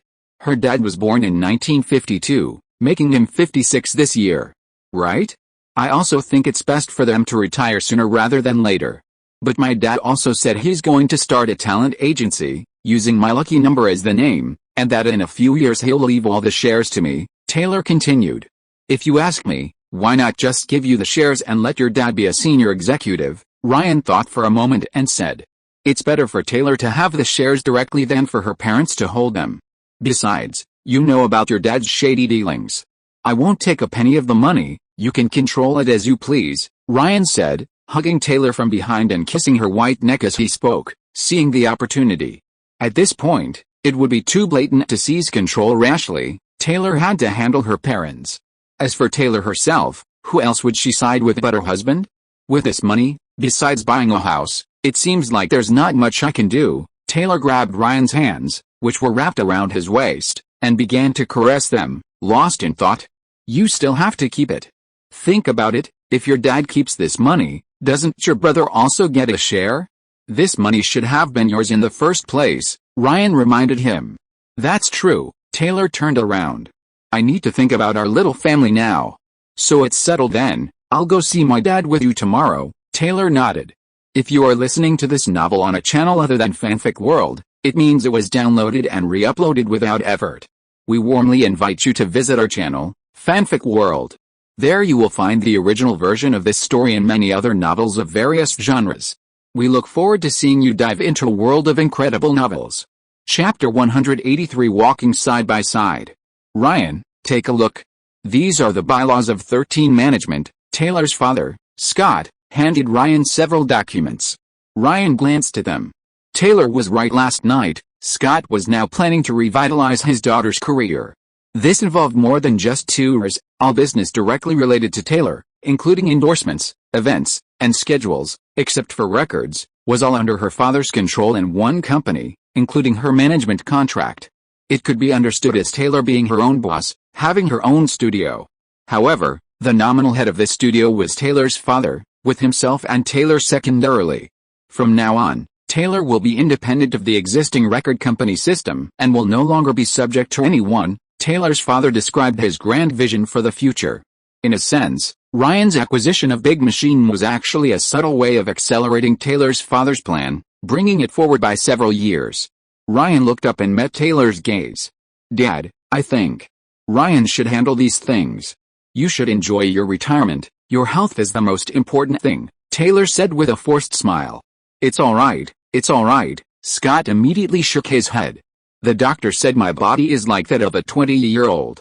Your dad is far from retirement. Ryan is so busy, he doesn't have time for this kind of thing. It's more convenient for me to take care of it, and it's for your own good, Scott continued. Ryan can take care of it, he has the time, so don't worry about it, Taylor immediately said. Do you think I don't know whether he has time or not? This is decided. Scott slammed his hand on the table, somewhat angrily. Taylor's mother, seeing this, chimed in. Your dad and I have discussed this for a long time. You and Ryan are still young, you shouldn't be distracted. Besides, these things will be yours sooner or later. Taylor couldn't bring herself to be harsh in front of her parents. She looked at Ryan with pleading eyes. Mom and Dad are right, we are indeed very busy, Ryan comforted Taylor. Ryan is right, Scott nodded immediately. He's a true son. But, Ryan changed the subject, Mom and Dad aren't young anymore, and Taylor will eventually have to shoulder her responsibilities. So, why not let Taylor step into the spotlight and become a true leader, personally steering the ship? Mom and Dad, and I, will all help you. Ryan looked at Taylor. Me. Taylor was taken aback. This was different from what was said yesterday. In her mind, she only needed to write songs and sing. The rest was handled by her parents, then by the big machines, and then by Ryan. She had never thought about handling those things herself. Taylor is still young, and with such a heavy tour schedule, how can she have time to manage other things? Scott frowned slightly. The heavy workload is simply because we don't have capable subordinates, or rather, we're poorly managed. Ryan pointed out the problem. He never needed to concern himself with the affairs of the nightclub. Sean handled them for him. That's what managers do. The disastrous state of this tour was directly related to Taylor's father. So you mean I mismanaged it? Scott looked at Ryan. Of course not. You have a wealth of experience, years of working on Wall Street, this is all a piece of cake for you. But it's not the same for Taylor. Right now, you two can protect her, and I can in the future too. But one day, you two will grow old. So while you're still healthy, pass on your experience to Taylor, Ryan said with a smile. Then Ryan looked at Taylor. I know this is a bit early for you, but the earlier it is, the more room for error. What do you think? Taylor opened her mouth, her mind still foggy, but suddenly she thought of Ryan's actions yesterday. Ryan is probably the same age as her, right? He did it perfectly. Even if I can't completely match him, I can at least partially match him. I'll do as Ryan says. Taylor nodded vigorously. Why should she always hide behind Ryan? Why can't she walk alongside him? Only in this way can she go further with him, right? Isn't the point of a relationship to make each other better? At this moment, Taylor's mind underwent a transformation, from a pampered girl raised in a privileged environment to a woman determined to stand on her own. I've decided to take this first step. Taylor looked at her parents. Taylor's parents exchanged a glance. Our daughter has grown up, Taylor's mother said, feeling a strange sense of relief. Dad, what do you think? Taylor looked at her father again. Taylor, you have to know, you'll always be my most beloved daughter. Whatever you want to do, Dad will definitely help you achieve it. Scott was also somewhat moved. The three of them hugged each other, then turned around and looked expectantly at Ryan. Ryan had no choice but to stand up, and the four of them hugged each other. Ryan, I have to thank you. Without you, I don't know when Taylor would have taken the step. Taylor's father held Ryan's hand. Is this all right? Taylor signed a legal document related to 13 management, though her awkward pen-holding posture still seemed to haven't changed. From now on, 13 management is your company? Taylor's father nodded. No, it's my and Ryan's company. Taylor shook her head. Although they were family, Taylor wouldn't refuse Ryan's use of the company's profits, and Taylor was very careful with the division of assets. Although we're not legally married, this is already considered marital property, and Ryan has been investing all along, so it's only right that he gets the lion's share, Taylor said. Besides being the nominal vice president, Ryan also owned half of 13 Management's shares. His initial investment became company debt, which he would have to repay. As for the president, that naturally belonged to Taylor. After handling everything, Ryan gave Taylor some instructions, asking her to keep a close eye on the final stage setup while he flew to Jonesboro to oversee the stage construction for the second concert. This time, no one will cover for you, you'll have to bear the consequences yourself, Ryan reminded her. Taylor nodded, then added somewhat uncertainly, Can I call you if there are any problems? Of course, but don't bother me with minor issues. You're stingy. I'm clearly making money for you, Taylor said honestly. They had discussed it last night, but were worried her parents wouldn't approve, hence today's scene. What's yours is mine, and what's mine is yours. Don't be so particular, Ryan laughed. Give me a kiss. Taylor closed her eyes. Ryan kissed her, and the two shared a passionate kiss right there on the construction site, even though there were still many workers around. Call me when you get there, Taylor said reluctantly. We'll see each other in a few days, Ryan patted her head. After the big screen, sound, and lighting tests are finished, have the people responsible for those parts come over immediately, Ryan gave a final instruction. Got it, Taylor waved to Ryan. After Ryan left, Taylor turned around and realized many workers were watching her. Ahem, back to work, Taylor cleared her throat, feeling a little shy inside, but didn't show it. She imitated Ryan, checking the progress of several parts of the installation again, stayed on site for a while, and then had the band members and dancers do a final rehearsal on the newly erected stage. Liz, you're a bit too fast with the harmonies, and you, Grant, you're the electric guitar accompanist, not the lead. Tone it down, less embellishment. Paul, if I heard correctly, you played several wrong notes. Didn't you sleep well last night? Taylor was unusually serious, pointing out a band member's problems. If there are problems with a performance, I'll dock your pay, Taylor pointed at the grinning Grant, her expression turning serious. Seeing that Taylor was serious this time, the band members exchanged glances and couldn't help but smile wryly. One more time, Taylor turned around, and the second round of rehearsal began. A few days later, at 7:30 p.m., in the women's dressing room, Taylor, dressed in her school marching band uniform, had just finished her own makeup and was also personally doing the makeup for the backup dancers. Due to cost considerations, the stylists and makeup artists only completed the initial makeup. After that, the makeup and styling for each tour were handled by the performers themselves, including Taylor. Almost done, Taylor nodded and walked directly out of the dressing room.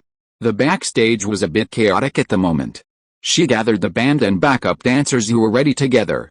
At this point, I hope you all can let go of the pressure and enjoy the next 2 hours. Taylor extended her hand, and everyone placed their hands on hers. She herself was a little nervous, because Ryan wasn't around. 1, 2, 3, go, everyone shouted in unison. Oh, right, go to the dressing room, Taylor remembered something and instructed the person next to her. After a while, the person returned with a box of blue paint. Taylor dipped her right hand in the paint and drew a 13 on the back of her left hand, considering it her talisman. At this moment, the 13 talisman and the ring on her ring finger complemented each other. Actors and band, take your positions. Taylor, get ready to go on stage, came the staff's voice through her earpiece. To the familiar live accompaniment of You Belong With Me, Taylor stood on the hydraulic lift and slowly rose. What came into Taylor's view was a crowded stadium, countless people holding glow sticks. Tonight's attendance, 100%. Chapter 184 Party. St. Louis, Missouri, Scott Center. The performance was a huge success. I just came back from the exit, and there were so many people waiting for me to sign autographs. I signed for a full 40 minutes, 100% attendance. It's unbelievable that so many people came just for me, Taylor's excited voice came through the phone. This morning, I even went to the city council, and they actually named the venue after me and gave me an honorary key to the city council. They also hope I can do a few more shows, or maybe visit here on the next tour. It's only just begun, and they're already thinking about the next time. I really wish you could see all of this in person, Taylor concluded. I'll be waiting for you in Missouri. The stage here is all set up. This is the home stadium of the St. Louis Blues ice hockey team, with a full 18,000 seats. Ryan stood alone in an empty corner. Only the last batch of workers and a few Chinese managers remained to assemble the large screen. So tired. I need to rest early tonight. I have to go to Jonesboro first thing tomorrow morning, Taylor yawned on the other end of the phone. Remember to wash your butt clean tomorrow night. Get lost. I'm not washing it, I'm going to fumigate you, Taylor chuckled on the other end of the phone. By the way, I invited a few friends to my concert in St. Louis. They arrived a day early, so you'll have to help me greet them. Emma Stone, Diana Agron, Selena, and Carly will all be there. How am I supposed to greet so many people? Am I supposed to keep my job? Ryan thought to himself. Inviting these people over now is just adding to my troubles. Of course I have to invite them to see something this big. Besides, you're there anyway, so it's settled. Taylor hung up. Ryan put down his phone and saw a Chinese man run over, saying in English that the big screen was installed. Thank you for your hard work. After the test tomorrow, you can rest for 2 days. There's a new tour in Charleston, South Carolina in 5 days, Ryan said. The other person nodded.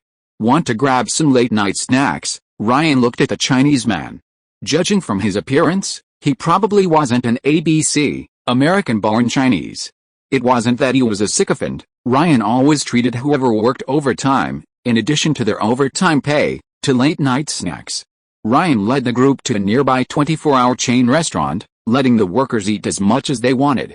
Ryan then sat them down together.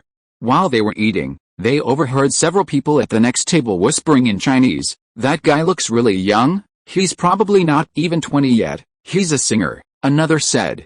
"I've met him several times, from music festivals in New York where they used our products, and the nightclubs before. He's even introduced us to some other clients. By the way, didn't you say that to expand sales, you need to find reliable local partners?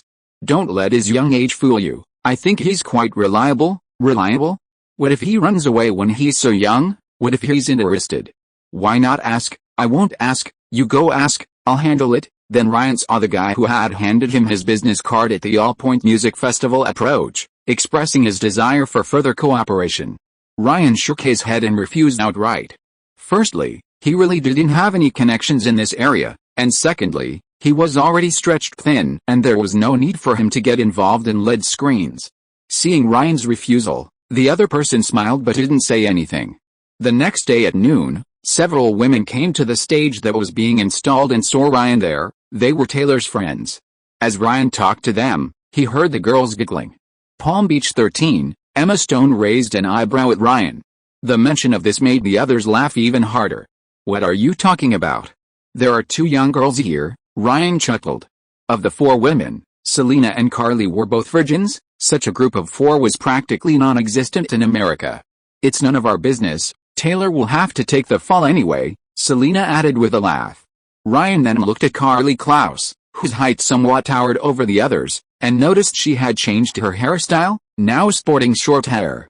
When your sister can't take it anymore, how about you step in? Ryan laughed. Oh, I've already recorded that. I'll play it for Taylor when she gets here. Carly has asked you a lot on the way here, maybe she'll be willing, Emma Stone and Diana chimed in. Carly's expression instantly turned awkward. Let's skip this topic. Skip it for what? You don't have a crush on Ryan, do you? Be careful Taylor doesn't jump up and hit you on the head, Selena added. Ryan ignored the women and turned back to keep a close eye on the construction site. The women stayed for a while and then left, presumably to wander around the city. St. Louis, located at the confluence of the Mississippi River and Missouri, and bordering Illinois, is a large and bustling metropolis with a large population. The next evening, 4 women stood in a box at the Scott Center, watching Taylor, dressed in a military band uniform, slowly appear on a rising stage. Amid cheers from the audience, Taylor sang the chorus of You Belong With Me. After a few distinctive arm dance moves, she took off the microphone, ran joyfully to the side of the stage, leaned back slightly, tapped her left heel to the rhythm, and twisted her arm without the microphone in a fairy dance, her most signature extended pose. Then she moved to the front of the stage, and with a tug from her 2 backup dancers, her silver-fringed dress was revealed. The entire audience chanted Taylor's name in unison. In the second verse, Taylor returned to the stage with her custom Swarovski guitar, and began headbanging powerfully to the band's accompaniment. Her thick, flowing hair, paired with her shimmering dress, was dazzling. At the end of the song, she held her guitar high, her eyes sparkling. The cheers from the audience were deafening, a frenzy completely different from Ryan's performance. Meanwhile, in a corner unnoticed by everyone, the backup dancers began helping the band members remove their school marching band uniforms, revealing modern country music outfits underneath, preparation for the next song. She's becoming more and more like a big star, Emma exclaimed. The younger Selena and Carly Klaus also showed expressions of envy. Diana maintained a polite smile, but her smile always gave off a calculating feeling. Taylor didn't leave the stage. She tapped the stage 3 times with 1 foot, and the band began playing our song. Taylor Swift sang 5 songs in this outfit, Tell Me Why, Teardrops on My Guitar, and Fearless, in a very upbeat and energetic performance, spinning and playing the guitar with great enthusiasm. When the energetic fast songs ended, 3 minutes later, when the spotlight came back on, Taylor was already seated on a high stool, softly singing slow songs like 15, Tim McGraw, and White Horse. In the third segment, both Taylor and her backup dancers wore magnificent medieval court gowns. The backup dancers then performed a waltz, while Taylor simply walked gracefully to the center of the stage for Love Story. Before the final segment began, an unexpected guest appeared on stage, Ryan Reynolds. He sang Wake Me Up to give Taylor a short break, and then they performed a Grammy-style routine together, with Taylor now dressed in a black dress. Ryan and Taylor interacted with the audience for at least 15 minutes, and the concert finally ended with the emotionally charged rendition of Should Have Said No. Just like her performance at ACM, water sprayed from the ceiling, creating an atmosphere of torrential rain. Taylor was completely soaked, including her tousled, curly hair. The concert concluded with Taylor blowing a kiss. What's Taylor's mom doing? Keen-eyed Emma Stone noticed Taylor's mother talking to some audience members, suggesting there might be some extra activities after the concert. Backstage, Taylor was immediately wrapped in a towel opened by Ryan. Taylor rubbed her wet hair against Ryan a couple of times, then Ryan pulled her into the women's dressing room. Even though I sang the same songs 3 times, the audience was different each time, like a completely new experience, Taylor excitedly told Ryan while drying her hair. No wonder she's a touring legend. Taylor has performed over 200 shows for this concert. Taylor then changed her clothes, putting on a red miniskirt and high heels, before starting to blow-dry her hair. There's an important event later, do you want to come with me? Taylor asked.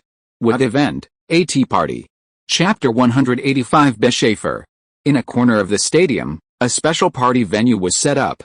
Taylor's mother was in charge, decorating it like a bedroom, filled with Taylor-related items and photos of Taylor with fans. She'll be there soon. You can hug her and take photos, but it's best not to take anything from here, Taylor's mother told a group of fans with a smile, outlining the rules. Taylor's mother would personally select a group of fans during the concert and invite them to a tea party, a kind of extra fan meeting. Sure enough, Taylor appeared later, shaking hands, hugging, and taking photos with fans, asking them questions, and chatting warmly with them, showing no airs of a celebrity. Ryan, who appeared with Taylor, naturally caused a stir. Ryan also saw some of Taylor's friends arrive. They had planned to go out together the next day, but Ryan didn't want to join in this women's social gathering. That evening, Taylor and Ryan talked about the tea party. You need to host similar parties. Get to know the fans better, Taylor suggested. Hosting small fan parties wouldn't be difficult for Ryan. He just needed to post an announcement on the fan forum, and many fans would sign up. He just needed to select the ones with the highest looks. We'll see when the opportunity arises. Ryan shook his head. Taylor's little tricks naturally didn't fool him. If you really dare to do that, humph, Taylor snorted. By the way, how about adding another show? This stage doesn't need to be dismantled immediately. With the extra 2 days of venue rental fees, I think the second show can still generate at least 70–80% revenue, Ryan thought for a moment. He could handle the venue himself. Taylor had a full 5 days of free time this time. What to do when you're idle? Go make money. Ah, another show? Taylor was a little alarmed, but then he thought, who knows what his situation will be like with the next album? Now that he had the chance to pick up money so easily, why not take it? Okay, then let's add another show, Taylor nodded. Little did he know, agreeing this time might mean agreeing again in the future. He'd have to work non-stop. Then I'll arrange for the ticketing website and the stadium to start selling tickets offline, Ryan nodded. You're going to New York, right? Taylor continued. She knew Ryan's plans perfectly well. Yes, at most a week, then I'll prepare for the new song release, Ryan said. The news had already been released that he would be collaborating with Leona on a brand new single. Okay, then you have to come to Jacksonville, I need to see you, Taylor gave the order. Jacksonville was chosen because it's a city in Florida. I'll probably be in Paris at that time, attending Fashion Week, Ryan declined. Then when can I see you? Taylor muttered. That'll have to wait until I'm free. Also, how do you arrange the concert guests? I can only get a limited number of people. Taylor thought for a moment. She could actually count the number of people she could call on one hand. Leave it to me, Ryan readily agreed. At least he currently had 2 signed musicians, and on a larger scale, someone like Leona wasn't out of the question. John Mayer did appear several times during the original concert, but now he probably wouldn't even think twice before glancing at Taylor, so naturally he wouldn't be there. The next day, Taylor and her friends went sightseeing around the city, while Ryan flew to New York to shoot the cover of Vogue US. Having experience shooting for GQ, this was all a breeze for Ryan. In the interview, he stated that with smartphones becoming increasingly ubiquitous, he would focus on the further integration of the music industry and the internet, while also exploring the fashion world. Everything went smoothly, the only downside being that he couldn't be on the March issue. It would have to be postponed to the April issue, as the March cover had already been decided. The First Lady. After the interview, Ryan walked out of the meeting room, Vogue's U.S. headquarters, but it wasn't at all like the lavish, grand decor depicted in the movies. In reality, the corridors were very narrow, and the offices weren't large. Several coat racks hung with various clothes in the corridors. Should we go visit Anna Wintour? I just found out she's in her office right now, Faith whispered. If she's willing to see us, of course we should, Ryan nodded. If Anna Wintour could confirm her attendance at his new collection's launch during the upcoming Autumn-Winter Paris Fashion Week, it would be a major boost. The two went to the office and asked Anna Wintour's secretary, who said they would have to wait outside. So Ryan and Faith sat in the waiting room. I'm going to the restroom, Faith said, getting up. Just as Ryan was feeling bored, a figure passed by the door. Is she in there? Ryan vaguely heard the question. A moment later, a fairly pretty white girl entered the waiting room. She sat not far from Ryan, her movements seemingly casual, not like an editorial staff member, much less a brand representative who would come to talk to Anna Wintour. A few seconds later, the girl turned around, staring intently at Ryan, her expression instantly turning to surprise. Ryan Rivers, she recognized him and immediately stood up to walk over to Ryan. Before speaking, she seemed to remember something and asked, "What do you want with Anna Wintour?" "Nothing much. Everyone in the fashion world has to be respectful, and I'm no exception," Ryan said casually. "Right? That old woman is so annoying," the other woman nodded. "Looks like you weren't upset by her," Ryan realized something. I'm fine," she smiled sheepishly. Just then, Faith returned from the restroom and noticed the girl standing next to Ryan. She quickly smiled and asked, "Bischofer, how are your studies?" "I've already graduated. I just came to see my mom and see what she thinks," the young girl said. "Your mom?" "Your mom wouldn't be." Ryan's heart sank. Don't worry, I won't spread those bad things you said earlier," Bischofer said. Just then, the secretary walked in and let the three of them in. Anna Wintour looked up and was also somewhat surprised to see Bischofer. "Why are you here?" she asked. "I turned down my internship. A friend introduced me to an assistant screenwriter position in Los Angeles, and I'm planning to work on the West Coast," Bischofer said. She was saying goodbye to her mother. "How can you do that?" Anna Wintour frowned instantly. "Mom, what's so great about fashion magazines? I don't like that atmosphere. My goal is to become a contributing writer for SNL," Bischofer said. "SNL? You want to write comedies?" Ryan chuckled inwardly, finding Anna Wintour's daughter quite amusing. "Wait, comedies? Isn't Bankruptcy Girls a comedy? This is non-negotiable. I can't let you do this," Anna Wintour said coldly. "Fine, I didn't come here to ask for your permission anyway."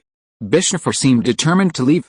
"Speaking of which, I do have an intern screenwriter opening," Ryan suddenly said. "Open?" The mother and daughter both looked at Ryan. "That's right, it's also a comedy, a sitcom. The CW has already agreed to order it, and it will air during this year's pilot season," Ryan continued.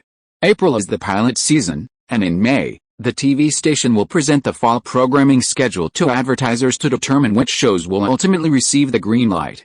However, Ryan's Bankruptcy Girls and The Vampire Diaries have already been directly secured by CW and are unaffected, with Bankruptcy Girls premiering soon." "So you invested in that show?" Bischofer seemed to know about the show. During her school years, she had been a fashion blogger for the Columbia Observer and the UK's Daily Telegraph, and now that she wanted to enter the comedy world, she had heard about the show before. "That's right," Ryan nodded. CW hadn't started promoting it yet, so not many people knew the inside story. "When can I start work?" "At the earliest, you can report to the script room tomorrow," Ryan said. It's a deal, Bishopher nodded immediately. What kind of talk is this? Anna Wintour was also at a loss. Don't worry, I'll send someone over there to take good care of her, Ryan immediately told Anna Wintour. He knew, of course, what the old lady was worried about. Her daughter was young and inexperienced, and far away from home. Naturally, she was concerned. But as daughters grow older, they can't always do what their parents expect. Besides, Anna had divorced her biological father when she was young, and had been busy with work all these years. Anna Wintour felt she owed her daughter something. After some thought, she finally nodded. Then I'll trouble you, Anna Wintour said. But on another note, you can't show her any favoritism because of me, you understand what I mean? Anna Wintour looked at Ryan. Ryan nodded, of course I understand. She'll just start as a regular screenwriter here. Leaving the office building, Ryan immediately called Therese, instructing her to make sure Bishopher was settled. I can't believe Anna Wintour's daughter is working for you. You know, this is something many brands dream of but can't achieve, Faith said excitedly from the side.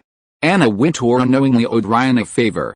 Have we forgotten our main purpose? Ryan suddenly remembered that this visit was to ask her to attend his new collection's fashion show. Should we go up again? Faith suggested. Forget it, if she doesn't want to come, going up again won't do any good. Ryan knew he couldn't force it, nor did he need to specifically confirm it. If she wanted to, she would come. Ryan then flew directly to Paris, where he met the Olsen sisters. The preliminary preparations were complete. As for the models, besides Carly Kloss, Anna and Rosie, whom he had met before, were also invited. Ryan also invited Lydia Hurst, who happened to be in Paris and agreed, though not to walk the runway, but to watch.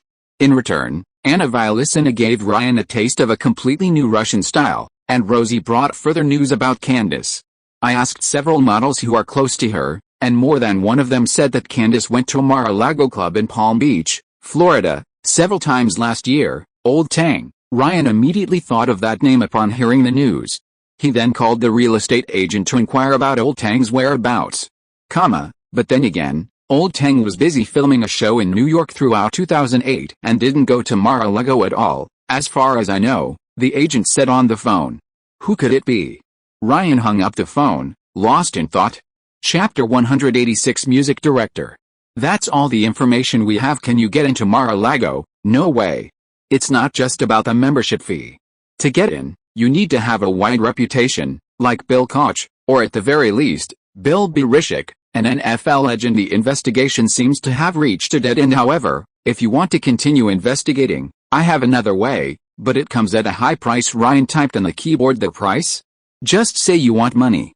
But I have a new condition that might interest you. What condition? Don't you think the Victoria's Secret fashion show is missing something? Don't tell me it's male models. I've already moved on. Using you as a male model would be a waste of your talent.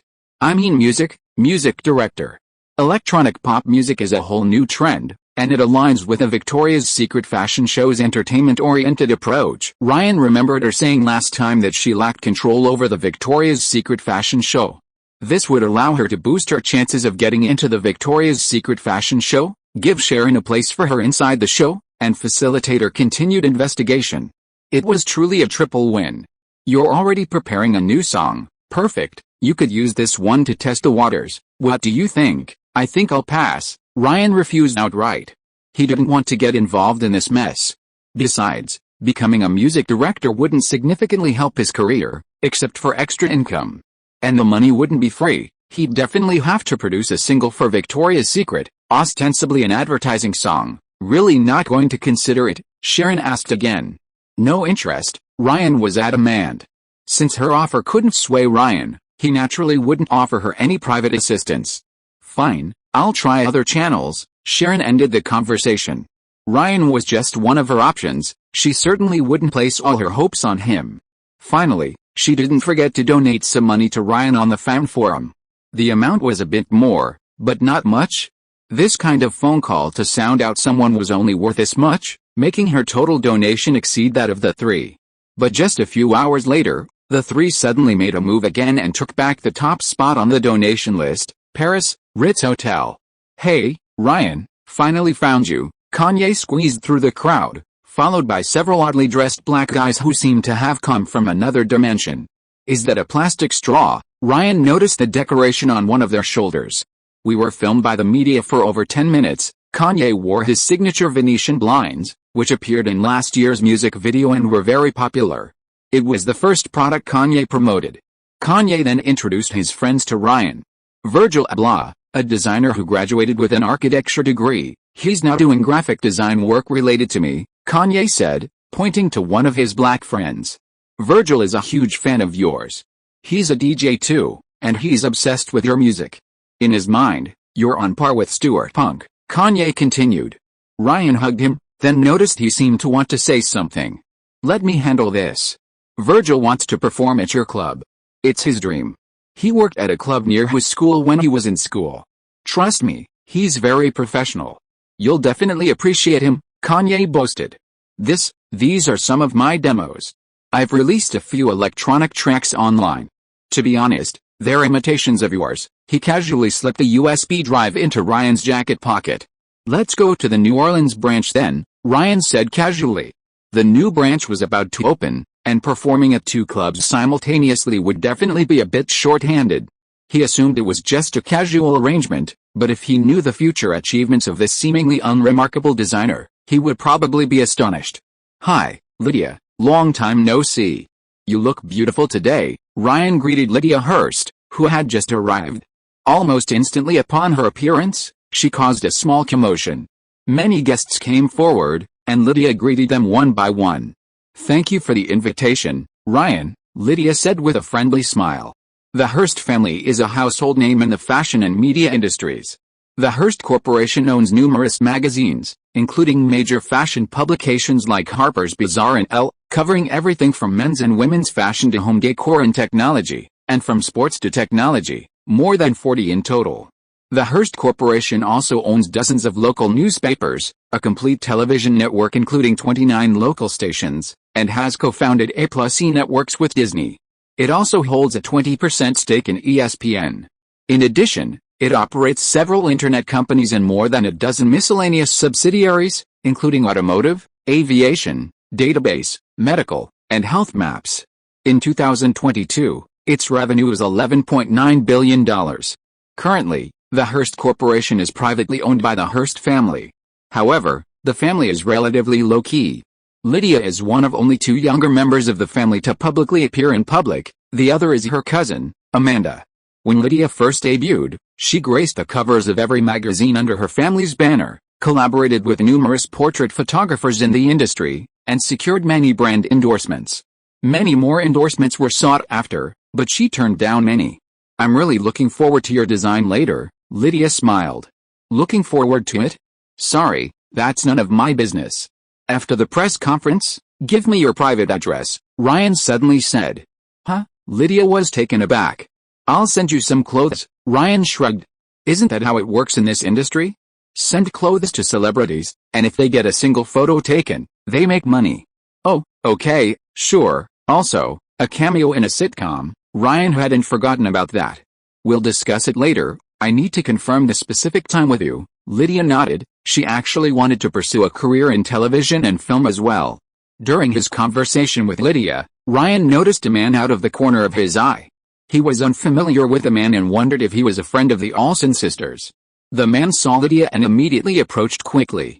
He had slicked back hair, wore a light blue suit, and was rather thin. Lydia turned around, her expression turning slightly awkward. Coming to see a celebrity? I just heard you're at the Ritz Hotel, the bearded man, instead of greeting Ryan, inquired about Lydia. His design ideas are quite unique, aren't they? Lydia smiled. The man's lips curled up, but he didn't say anything. Ryan, let me introduce you. This is Antoine Arnault, Lydia said. The heir to LVMH. Ryan's mind immediately flashed with relevant information. He currently worked at LV alongside his sister, serving as LV's communications director. Hello, big star. He nodded, not exactly dismissive, but not particularly respectful either. How do you know him? Antoine then asked. A party, Paris's party, Lydia said. I knew it, you shouldn't associate with those kinds of people. Antoine frowned slightly. It seemed he included Ryan in that regard as well. Ryan thought about it carefully. For the heir to such a vast luxury goods empire, a celebrity really wasn't much. I'm going to take a seat, Lydia nodded, taking the opportunity to leave. You've been making quite a splash lately. Only then did Antoine properly scrutinize Ryan. But even the most reckless person can slip up, he chuckled, finding this lucky star too impulsive. There were many such American nouveau riche, rising rapidly in a few years, only to disappear just as quickly. Do you have an invitation? Ryan asked. Haha, of course, I know the Olsen sisters. He nodded and walked straight inside. Just then, there was another commotion at the door. Anna Wintour had arrived. Antoine Arnault glanced sideways, somewhat surprised by Anna Wintour's arrival. Chapter 187 Careful Planning. Anna Wintour's arrival unsurprisingly caused another sensation. As the undisputed trendsetter of the fashion world, brands treat her like royalty wherever she goes, and even then, she can't just invite any brand. Her presence at Starry's show again is enough to prove her fondness for the brand. Ryan immediately went over to greet her and introduced the design theme of the show, all according to the script the Olsen sisters had prepared for Ryan beforehand. Antoine Arnault also followed Ryan over, showing considerable respect to the Lawrence. Carl Lawrence, I was just about to look for you. Anna Wintour nodded, speaking to the LVMH with neither servility nor arrogance. It's about the event, isn't it? But I've already decided to go see what new things Frida Giannini has come up with this year. The man she was referring to was Gucci's newly appointed creative director, and Gucci belongs to the Kering Group, a fierce rival of LVMH. Karl Lagerfeld has been a dominant figure in the fashion world for many years. Besides her seniority, the most important factor is the fierce competition among the major fashion groups, which allows her to maintain her position. This is the fundamental reason why a fashion editor-in-chief can achieve such prestige. Fine, Antoine Arnault could only accept the arrangement, inwardly cursing the old woman while still maintaining a smile. He then noticed Ryan smiling beside him and wondered how this American had managed to get this big shot to come so many times. All the guests arrived, and the show began. Models, dressed in outfits full of street elements, which actually looked anything but street style, rather strange, walked the runway. Karlie Kloss walked the runway with a slut. It wasn't that Ryan was biased. After her scandal, Kloss had received Taylor's forgiveness, and even pulled herself out of the mire with a music video. Now, she was making a strong comeback in the fashion world, walking the slit of Dior's ready-to-wear collection. This fashion week included walks for over a dozen brands such as Prada, Jill Sander, Versace, Alexander Wang, Alexander McQueen, Chloe, Kenzo, and Givenchy. In addition, she modeled for Vogue Brazil, France, and Italy, and even modeled for 5 features in the American edition. Ryan learned from Faith that Karlie's schedule was booked until the summer, suggesting that the scandal had ironically benefited her. Of course, her own hard work also played a part. Sitting next to Karl Lagerfeld, Ryan was surprised to find that such an ugly dress actually looked quite good on her. The outfit Karlie was wearing barely covered her buttocks, likely intentionally chosen by the Olsen twins to accentuate her long legs. In short, under the cool lighting, she was undeniably eye-catching. Not only men, but women were drawn to her. The room was silent, everyone's necks turning to follow her. When she walked back, Ryan, being responsible for the model she hired, specifically checked under the skirt and found that she was wearing safety shorts, which put her at ease. Models walking the runway without underwear was commonplace. Gisele Bündchen's rise to fame in 1998 was due to Alexander McQueen having her walk the runway wearing only shorts. At the time, Gisele wasn't much older than Karlie Kloss is now. In the end, the stylist took pity on her and covered her private parts with her long hair. Of course, the effect was minimal, and Gisele immediately burst into tears. Tears mixing with her eyeliner and leaving 2 black tear tracks on her face, creating the iconic scene. Ryan's glance seemed to be noticed by Karlie Kloss, who didn't look down but instead gave Ryan a disapproving look. The show only lasted half an hour. Anna Violitzer closed the show. Having walked the Victoria's Secret runway before, she couldn't be bad, but she had never walked the main closing or opening positions before. And don't forget, Anna Wintour was in the audience. Compared to Karlie Kloss's measured steps, her gait was more flamboyant and confident. Her 1.76-meter height and leg shape were particularly eye-catching. A former print model, she possessed a remarkably sexy figure, and a natural, approachable smile graced her face. As she turned and passed Ryan, she even raised her hand in a greeting. Ryan, sitting in the audience, instantly felt numerous gazes upon her.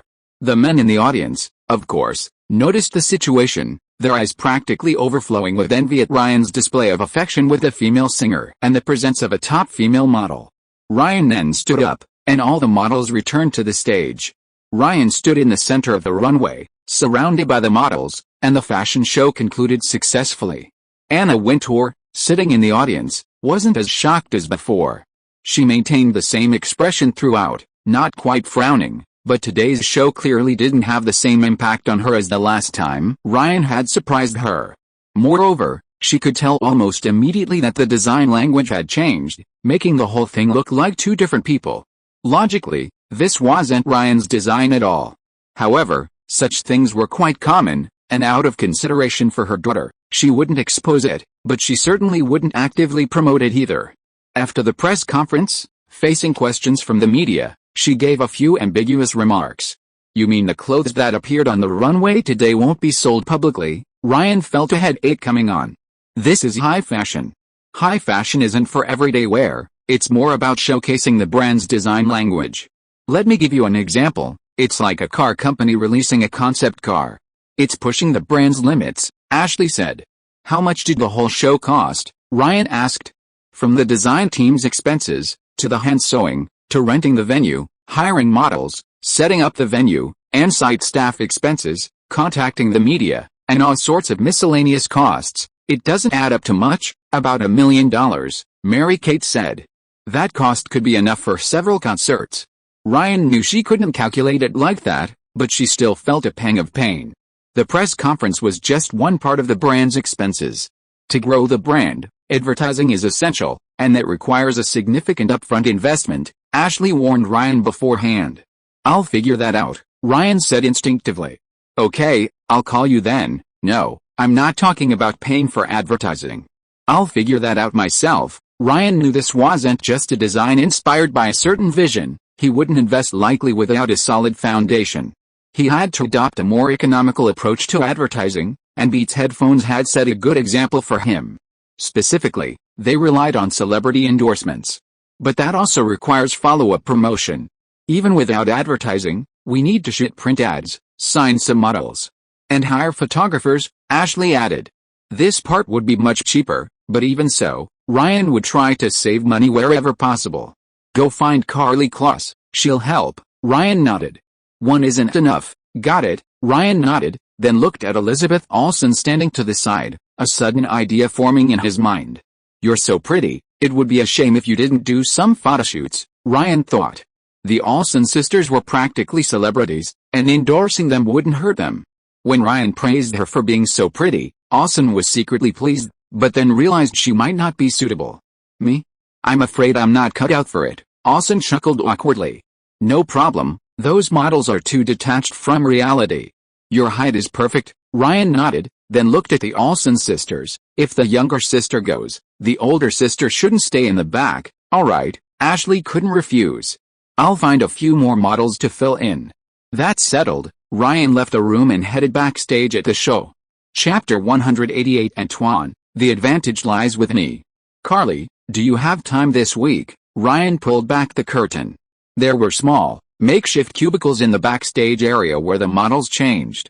Ryan was halfway through his sentence when he saw something similar to Taylor's. Saying he couldn't tell the front from the back would be an exaggeration, but don't expect it to be particularly handy either. From the side, the lines were all right. Pale amber color, small circles, not particularly prominent. Some information popped up. Barely acceptable. Ryan made his final assessment. Ryan quickly pulled the curtain back shut and walked to the next cubicle as if everything was normal. Only then did a scream come from inside. Anna in the next cubicle wasn't so coy, openly showing Ryan her peanuts. "Help me take a few photos this week, then you'd better do something, baby." Anna put her arms around Ryan's neck. "I'm tired." Ryan shook his head. He felt things were getting a little too frequent with Anna. "I can move myself." She twisted her waist like a snake. The reason she was so eager to please Ryan was because she was getting benefits from him. In her eyes, Ryan undoubtedly offered a very high return on investment. "I'll contact you later." Ryan gently lifted her chin. Then Ryan went to Anna's next room, where Rosie had already changed into casual clothes. "I'm afraid I don't have time, Ryan." Rosie smiled. "Frankly, She still didn't want to be taken advantage of? Then forget it. Ryan shook his head and turned away. Wait, I can turn down those jobs? Rosie suddenly changed her mind. She didn't want to anger Ryan. Never mind, I never force anyone, it's my own choice, Rosie quickly added. All right then. Ryan looked her up and down. Rosie tried her best to maintain a smile, staring at Ryan's handsome face, her heart pounding. If only he didn't have a girlfriend, Rosie sighed inwardly. After Ryan turned and left, Rosie breathed a sigh of relief. She was afraid Ryan would say something, and even more afraid that she would agree. Ryan left Rosie's booth and saw Carly standing at the door, seemingly ready to confront him. You looked at me. Sorry, Ryan said apologetically, smiling, patiently explaining the situation and expressing his hope that Carly could volunteer as a stray model. Huh? Carly hadn't expected Ryan to be so stubborn. She hadn't expected him to be so soft-hearted this time. Carly felt like she'd punched a pillow. Okay, she nodded. She habitually overlooked the fact that he'd been secretly watching her at the show. No, not secretly, but openly. Anna then came out of the booth, smiling and saying goodbye to Ryan. Don't forget to call me. She straightened Ryan's collar, completely unassuming. Then she left with a smile. You didn't see anything, Ryan immediately said to Carly. Carly nodded. Yeah, back at the show, Ryan saw several people still being interviewed. As far as I know, the LV menswear collection will still adhere to its original design elements. Street style doesn't fit LV's positioning. You know, our positioning for menswear is luxury, high-end, and modern fashion. Monogram patterns and checkered patterns will continue to be the main themes of menswear, Antoine Arnault told some fashion media. The implication was that street style was too cheap, and LV didn't care for it. Little did they know that a few years later, LV would be the one loudest in proclaiming its superiority. Lydia was not far away, also being interviewed. Ryan's designs have once again impressed me.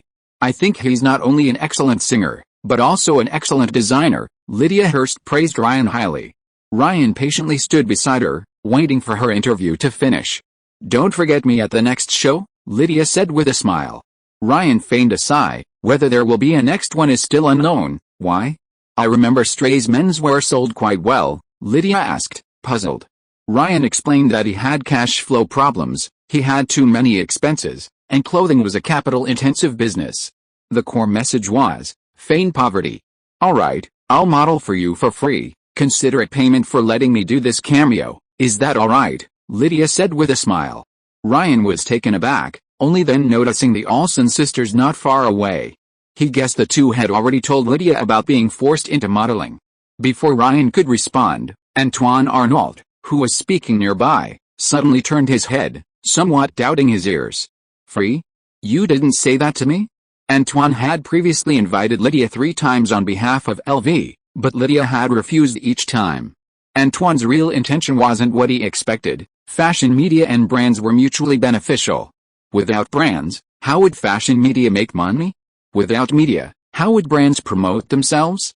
He himself was responsible for brand communication, and if he could form a marriage alliance with a major media family like the Hearsts, it would be a huge benefit for LVMH.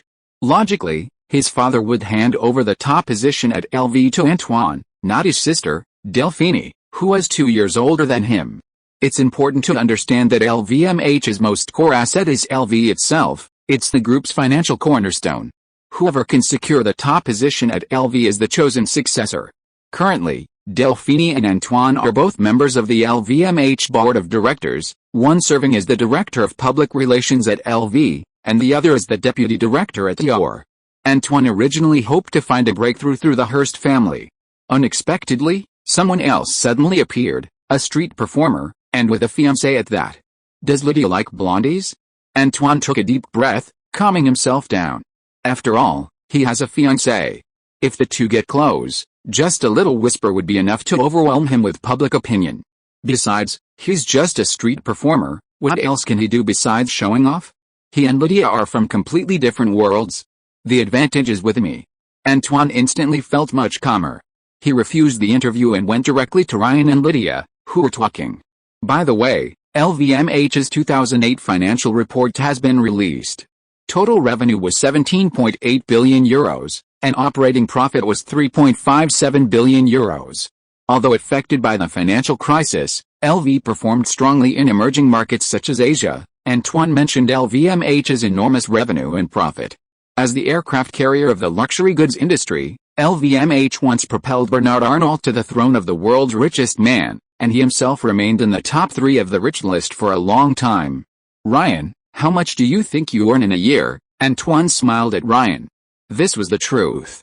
Ryan's small-scale operations, let alone compared to LVMH, were only at the table of children compared to ordinary listed companies.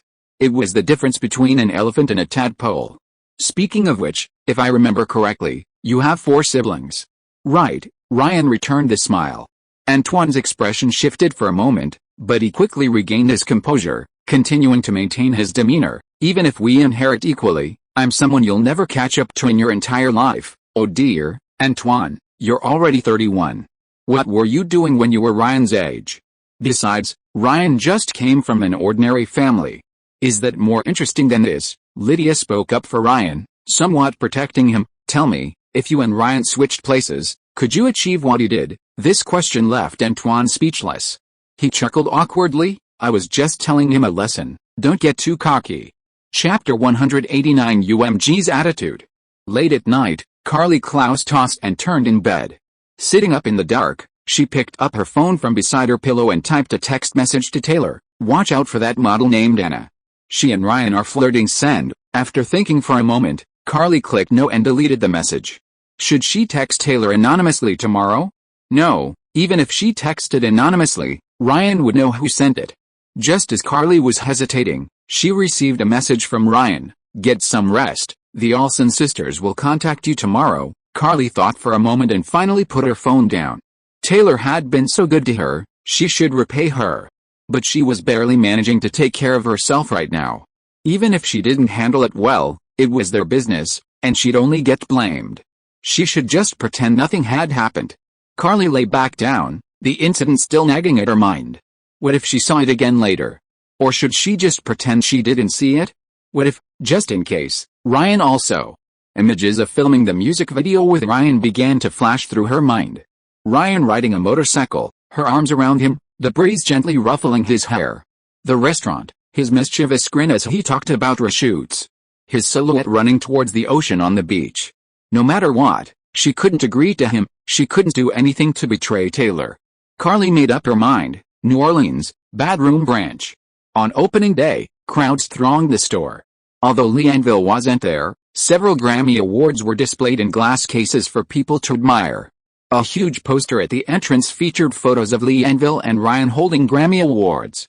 This time, Lee Anvil had mobilized almost all his local connections, conducting massive advertising campaigns in the week leading up to the opening, coupled with a huge publicity boost from the Grammys, attracting countless people and causing a huge congestion. Ryan, we expect the nightclub to see over 3,000 customers tonight. At an average spend of $130 per person, that'll bring in nearly $400,000 in revenue for the day, the local nightclub manager said with a smile. This was a close confidant of Lee Anvil, a black man who had previously worked at a local bar and was quite adept at managing a nightclub. Ryan nodded. Even though New Orleans' spending power was slightly lower than Orlando's, making over $300,000 in revenue today shouldn't be a problem. However, the nightclub wasn't always packed, foot traffic was lower from Monday to Thursday, and monthly revenue was around $7 million. They could break even in about 2 months. By the way, Ryan, the suppliers haven't settled their final payments yet. Lee Anvil has been covering a lot of it. He doesn't want me to call you often, saying he doesn't want to interfere with your other work. Now, the manager smiled sheepishly, revealing a bright white tooth. I'll call you right away, Ryan nodded.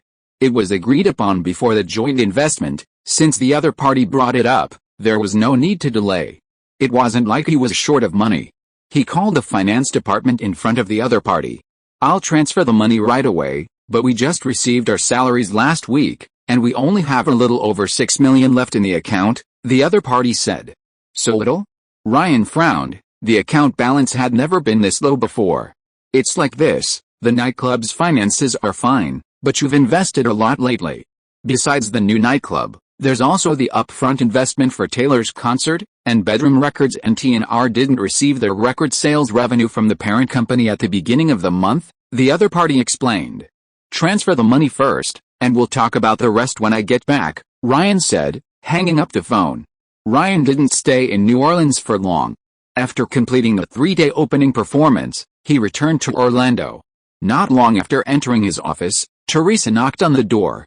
"Boss, you're back." Teresa hadn't seen Ryan for a while, so she immediately went to help him take off his coat and hung it up.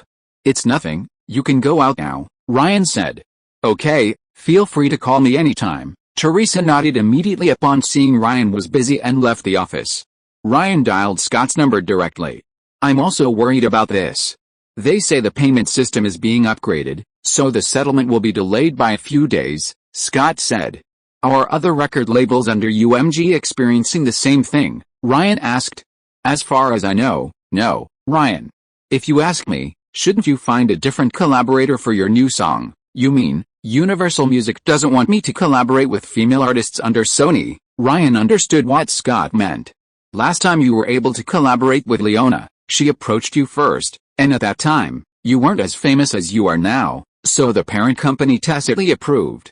But now the situation is completely different. This time, you approached Leona first," Scott explained. "If they don't want to, why didn't they just tell me directly? There's no need to just stop paying the revenue share." Ryan thought for a moment and said. "All of Ryan and Taylor's singles, including EPs and albums, are released by UMG, or Universal Music Group. Even online, the platforms first transfer sales revenue to UMG, which then transfers it to the record company. We're just a subsidiary of Republic Records. Our relationship is definitely not as close as our directly signed artists. Plus, they haven't communicated with you much before, so there's probably a natural lack of trust. And considering you've already leaked the news, UMG's open intervention now would be risky and give them ammunition, so they use this method. Are they telling me my lifeline is in their hands?" Ryan sneered. The warning was clear. Hell, these guys think this method works better most of the time," Scott chuckled dryly.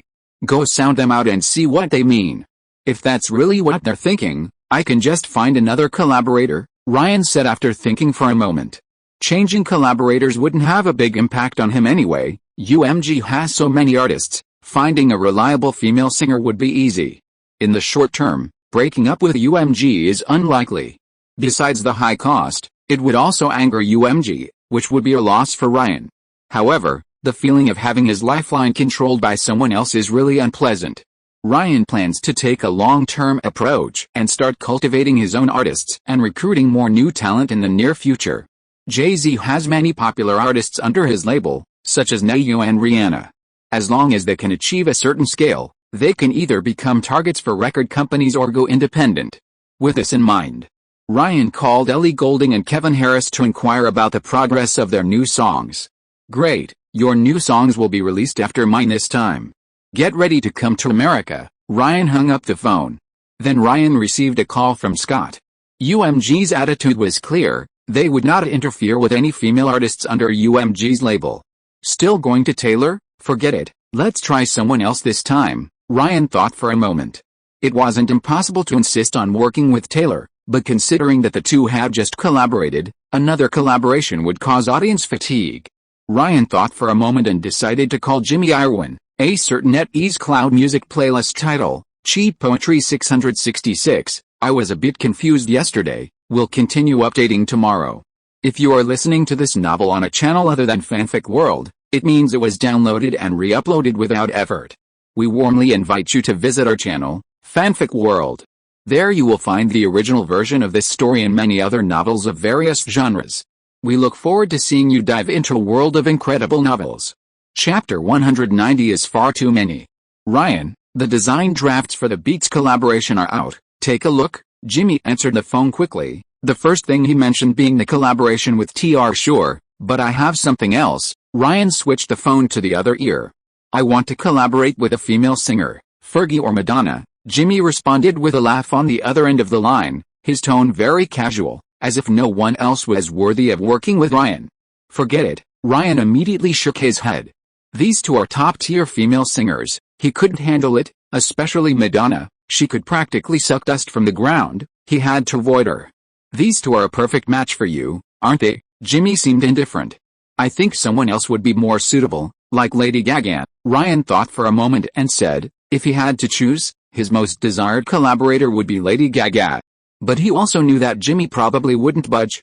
Sorry, her work is already filmed until 2010, you can only choose someone else. Jimmy didn't want Ryan to be associated with Lady Gaga, as this would cause their fans to merge, potentially reducing Lady Gaga's audience.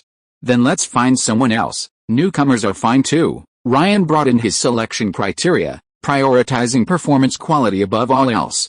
I understand, you like newcomers, inexperienced ones, so you feel like you're training them? White or black? Or both? Anyone who knew this was about finding a song collaborator would think Jimmy was pimping Ryan. The key issue was, these two things seemed to be essentially the same thing, right? Ryan was too lazy to explain, whatever you want, but I only need someone with decent singing skills. These are all people with decent singing skills. Someone will contact you later. Jimmy hung up the phone. There's one more thing. I hope Lady Gaga will wear stays high and ready to wear to the performance, Ryan suddenly said. Ryan had already collaborated with Jimmy's headphones, so it was fair that Jimmy would have his female singer wear his clothes. Lady Gaga's eccentric style was perfectly suited to the exaggerated looks on the runway. These are all confirmed, Jimmy said, clearly not going to back down easily. Come on, this is a piece of cake for you. Headphones for clothes, Ryan persisted. Fine, I'll have her stylist contact you. After Ryan's repeated persuasion, Jimmy finally relented. A short while later, Ryan received design drafts from Beats staff. The headphones were white and gold, with a cursive T&R logo on the ear cups. The top of the semicircular connecting rod of the headphones didn't say Beats but Ryan and Taylor. Would anyone buy this? Ryan felt a little uneasy. This was a couple's set, a large and a small combo, not sold separately. There were two other models, one white for Ryan and one gold for Taylor, the gold color exactly matching her hair color. Essentially, it's a reskinned version of the Beats Studio headphones, with the exact same internal structure and active noise cancellation, a huge selling point these days. The price isn't cheap either, at a hefty $349. The T&R collaboration is even more expensive, $399 per headphone and a bundle of two for $749. In comparison, a low-end iPhone without a contract costs $599. Clearly, this price is exorbitant for a pair of headphones. Ryan glanced at it and, finding no issues, replied directly. The other party indicated it would be released soon and requested Ryan and Taylor's promotional support. They also sent Ryan 3 sample boxes. By the way, what's the internal price if I want to buy some extra? Ryan inquired. A reply came shortly after, stating the factory price was around $250, but further inquiry was needed. What if I want a large quantity? Ryan thought for a moment. The fan forum had received donations totaling $100,000. He could keep the money for a short time, but over time, some might complain, perhaps suggesting using this opportunity to distribute it as a perk to fans. I'll have to ask, I need quite a lot. Ryan mentioned his needs. Finally, Ryan assigned the related publicity work to Teresa, letting her handle things directly with him.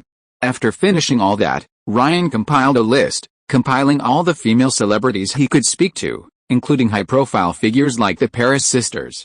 Then he called Teresa into his room. Call each person on this list, ask for their addresses, and then tell Elizabeth Olsen to send stray clothes to these addresses. Send plenty, don't be stingy, Ryan instructed. The first batch of stray promotional photos weren't already out. Ryan had seen them yesterday and thought they were pretty good. At least the designs on the models looked much more normal, at least wearable. Moreover, the design elements well followed the original layering and plus-size style. As for the models, Ryan wasn't just getting them for free, he had at least given them a lot of clothes as compensation, so they could help generate sales. Celebrity endorsements, that was Ryan's idea. Even a decade later, this promotional strategy still works, though fewer people use it now. Beats were the ones who pioneered celebrity street-style endorsements. Okay, Ryan. Also, someone applied for your personal assistant today. You met her and were very satisfied with her. Who? Ryan asked. A moment later, a woman walked in. Ryan vaguely remembered her. She was Jenny, the one who rehearsed the choreography when the University of Florida cheerleading team performed. Why wasn't she in school? Why was she applying for a female assistant position? Ryan, I can work part-time. I can work for you, I can choreograph dances for you, I can do anything you want me to do, Jenny said expectantly. She was just an ordinary college student. Although many people pursued her at school, the word celebrity was far removed from her. To her, Ryan was the fastest route to the entertainment industry. If she could get close to Ryan, she would have one foot in the door of instant success. In fact, many people in the entertainment industry rise through the ranks this way. Some girls will even sleep with a recording engineer just to get a glimpse into the recording studio. Jenny is definitely not an isolated case. I can arrange a temporary position for you, but it's at the nightclub downstairs. You'll be responsible for choreography and lead dancing.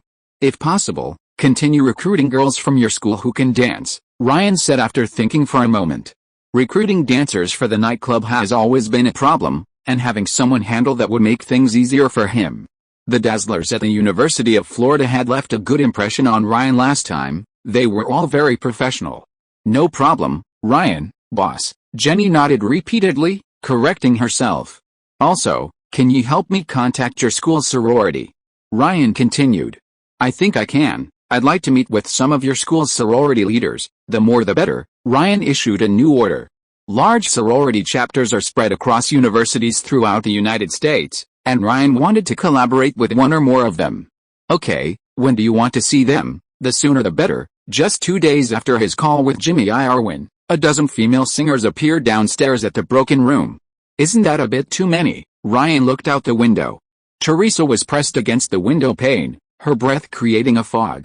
Teresa let out a dying sound and collapsed to the floor, the remaining fog on the glass forming a triangular pattern. Clean it up, Ryan pointed to a clear puddle on the floor. Then call them in. Chapter 191 The Strange Newcomer. Ryan sat at the back of his office, surrounded by a group of female singers who lined up so high they almost filled the space. Boss, another batch is on their way, they'll arrive in the next couple of days, Teresa whispered in his ear.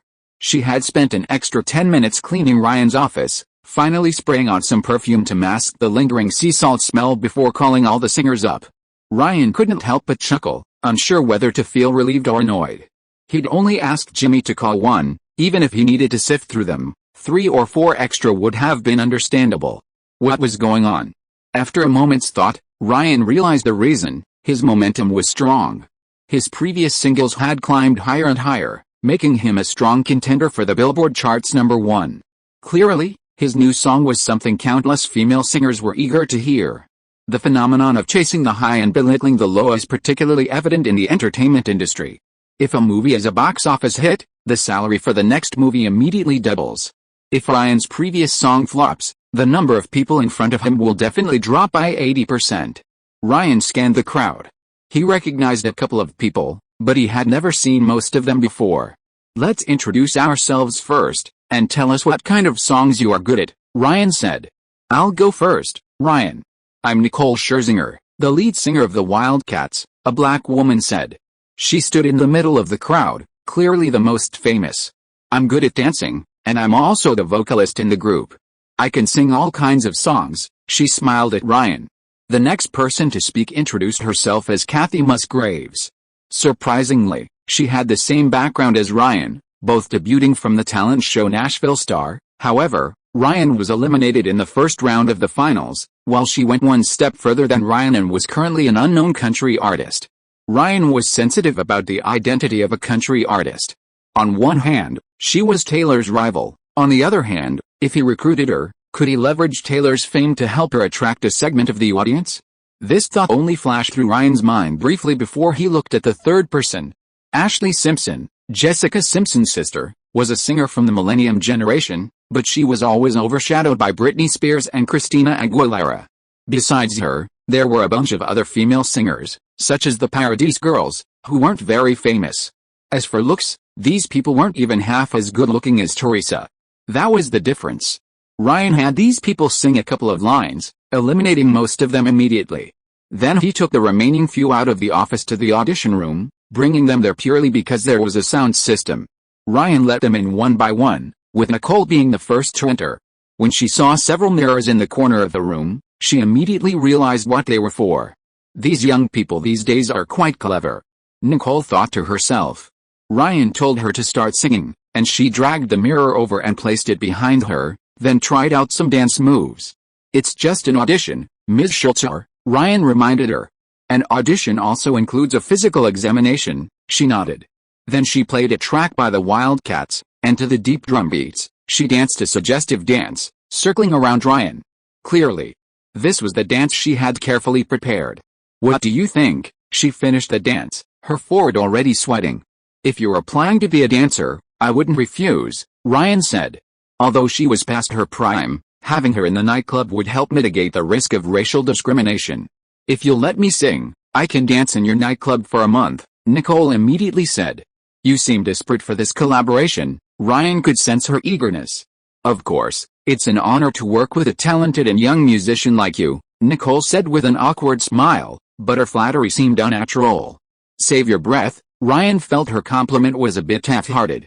Ryan, you know, the Pussycat Dolls are about to disband, and I need to think about going solo, she spoke slowly, finally revealing the truth.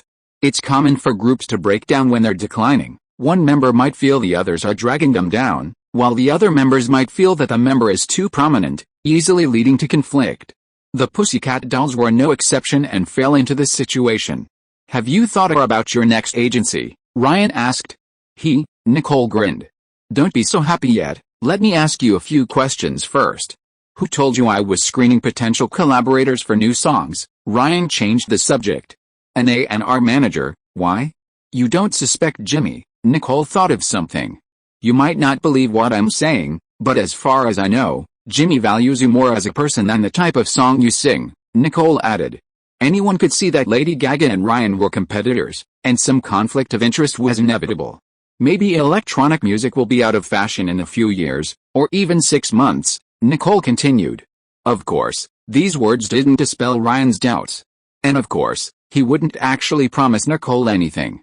Ryan then had Nicole audition, and the result was pretty good. Although she was still a little short of Beyoncé's original vocals, the difference wasn't significant. Call the next person in, Ryan said. Next up was Ashley Simpson, who was more direct than Nicole, giving Ryan a hint. Ryan now felt increasingly like a breath of fresh air. Who knew how other male singers auditioned? Next up was Kathy Musgraves, who greeted Ryan first and mentioned the Nashville star before her audition. But her performance was somewhat underwhelming. However, her voice was very unique, clear and crisp, more like a child's voice than Taylor's. Although it didn't quite fit with Weekend hymn, Ryan thought she had potential. I'll contact you later. Of course, when I do, it might not be me, it could be someone else, Ryan said after thinking for a moment. She assumed Ryan was referring to the staff, nodded, and left. The auditions for the day quickly ended, and considering everything, Nicole Scherzinger's abilities were still superior. Considering a second group would arrive the next day, Ryan didn't make a decision. However, the next day, there was indeed someone who struck Ryan as unusual. This woman was named Elizabeth Grant. Her singing style was very different, similar to sad opera, with many breathy vocal techniques. Looking at her appearance, she was dressed simply in jeans and a white t-shirt, without makeup or any other adornment, her eyes half open, as if she hadn't slept. She had dead fish eyes. How old are you? Ryan noticed the woman's unusual demeanor. Age is just a countdown to death, it doesn't matter, she said softly. Want to be a singer? What is a singer? Just a puppet singing other people's songs. Someone seen by everyone, yet forever unable to express themselves. That's the curse of a singer, she continued slowly. All right, let's go. Ryan waved his hand. He figured if he asked any more questions, this woman might just spout some philosophical quote. The other woman silently turned and slowly walked out of the office. If he ran into her late at night, he might get a fright. Just then, Taylor called, naturally starting with good news. The 6 concerts were a great success. I just finished the second show in London 100% attendance. Ryan expressed his concerns and hoped Taylor would keep up the good work. Of course, he couldn't escape the usual questions. After I finish recording this song and deal with the new artist, I'll come over. Ryan mentioned the new artist and thought of Kathy, whom he had met yesterday. How about you take her on? She's a country singer too. Training her can relieve some of your pressure, Ryan tried. I'm very strict with the artists under my management. Send me her contact information, and I'll contact her personally. There's another one, this person is rather special. I can't communicate with her, but she might bring a special surprise. Anyway, signing another one won't cost much, Just consider it a lottery. Ryan brought up Elizabeth Grant again. Doesn't sound like a normal person. Is she an escapado from a mental hospital? Sort of. Let's try her out with Casey. Taylor agreed for the time being. Chapter 192 Undermining. The recording with Nicole went very smoothly, and Ryan didn't have to wait long. Weekend Hymn was released smoothly that Thursday. Ryan was already used to releasing so many singles, but for Nicole, it was a different story. She barely missed any possible promotional opportunity, striving to showcase herself as much as possible. Ryan was also quite busy, so he went along with her. Ryan was busy with his two new artists. Ellie Goulding and Kevin Harris arrived in Florida one after the other. Ryan had listened to both of their new songs, and could only say they were mediocre. In today's fiercely competitive pop music market, hoping to open up a wide market with a single of this caliber was wishful thinking. This wasn't unexpected for Ryan. After all, if they were truly talented and had huge potential, he wouldn't have signed them at such a low cost. During this time, you two will be invited to some radio programs, so don't mess things up, Ryan said, looking at the two. Ryan had appeared on many radio programs before, and had built up some connections in this area, especially in electronic music. Kevin Harris would be a guest on Uncle Iron's radio program and David Guetta's electronic music program. In addition, Taylor will be inviting you as guests to some of her concerts. You should coordinate the timing with Taylor's assistant then, Ryan instructed. Kevin and Ellie exchanged a glance, feeling that Ryan's record company hadn't signed them for nothing. Although they hadn't helped much with song production, they had at least contributed to promotion. By the way, Ryan, I'd like to collaborate with you too. Kevin has already released several remixes of your songs, Ellie stammered. If there's an opportunity, I'll collaborate, provided there are songs that suit you. Ryan didn't refuse, but song collaboration and remixes are ultimately different concepts.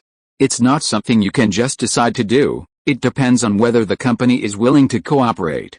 By the way, how are things between you and your boyfriend now? Ryan asked, not thinking much of it, just showing concern for his subordinate. Don't mention it, we've already broken up, Ellie shook her head. Hearing this, Kevin suddenly turned his head to look at Ellie. What happened? I haven't heard you mention it before, Kevin asked. Nothing's wrong, Ellie said, not wanting to elaborate. What can't you say? Kevin smiled, feigning concern. Nothing else, I'll be going now. Ellie turned and left. Kevin turned back, watching her go. Stop looking, you have no chance. Ryan, seeing his expression, knew he was interested. I have no feelings for her, Kevin immediately denied. Do you think I can't tell if you have feelings? Your eyes are practically popping out of your head, Ryan exposed his lie. She doesn't have a boyfriend right now, anyone can pursue her, Kevin seemed perfectly justified. Even if she had a boyfriend, you could still pursue her, Ryan smiled. Forget having a boyfriend, even if she were married, it wouldn't be the same. The entertainment industry is too chaotic, wife swapping, threesomes, male-male, female-female, you can see every known combination here. But instead of focusing on how to please others, you should think about how to make money and write better songs. Once you're famous enough, these women will naturally come to you. To put it bluntly, if you were in my position, would Ellie have escaped your grasp? Ryan reminded him to prioritize. That makes sense, Kevin had to admit. Alright, let's go back and think about how to present your new song on tomorrow's radio show. After Kevin left, Ryan immediately turned on his computer. In the past 2 days, many street photos of celebrities wearing stray clothing had appeared online. The Hilton sisters wore different styles to a charity gala. Carly Kloss, who had cut her hair short, changed several outfits in a few days and was frequently photographed. The other models Ryan focused on were the same. As for D'Addario and Amber Heard, they practically wore them to bed, making them almost like work clothes. Of course, this also included Taylor Swift. Since the release of the Stray collection, except for performances, she has always appeared in public wearing related clothing. In addition, Lady Gaga was also photographed on an outing. Rihanna, after the assault news broke, made her first public appearance wearing Ryan's clothes. The celebrity endorsement effect began to emerge, with more and more online influencers and fashion bloggers following suit. The so-called trend is this herd mentality based on social needs. It's the same concept as the Little Genius watch. The important thing isn't the watch itself, but that without it, you can't enter social circles.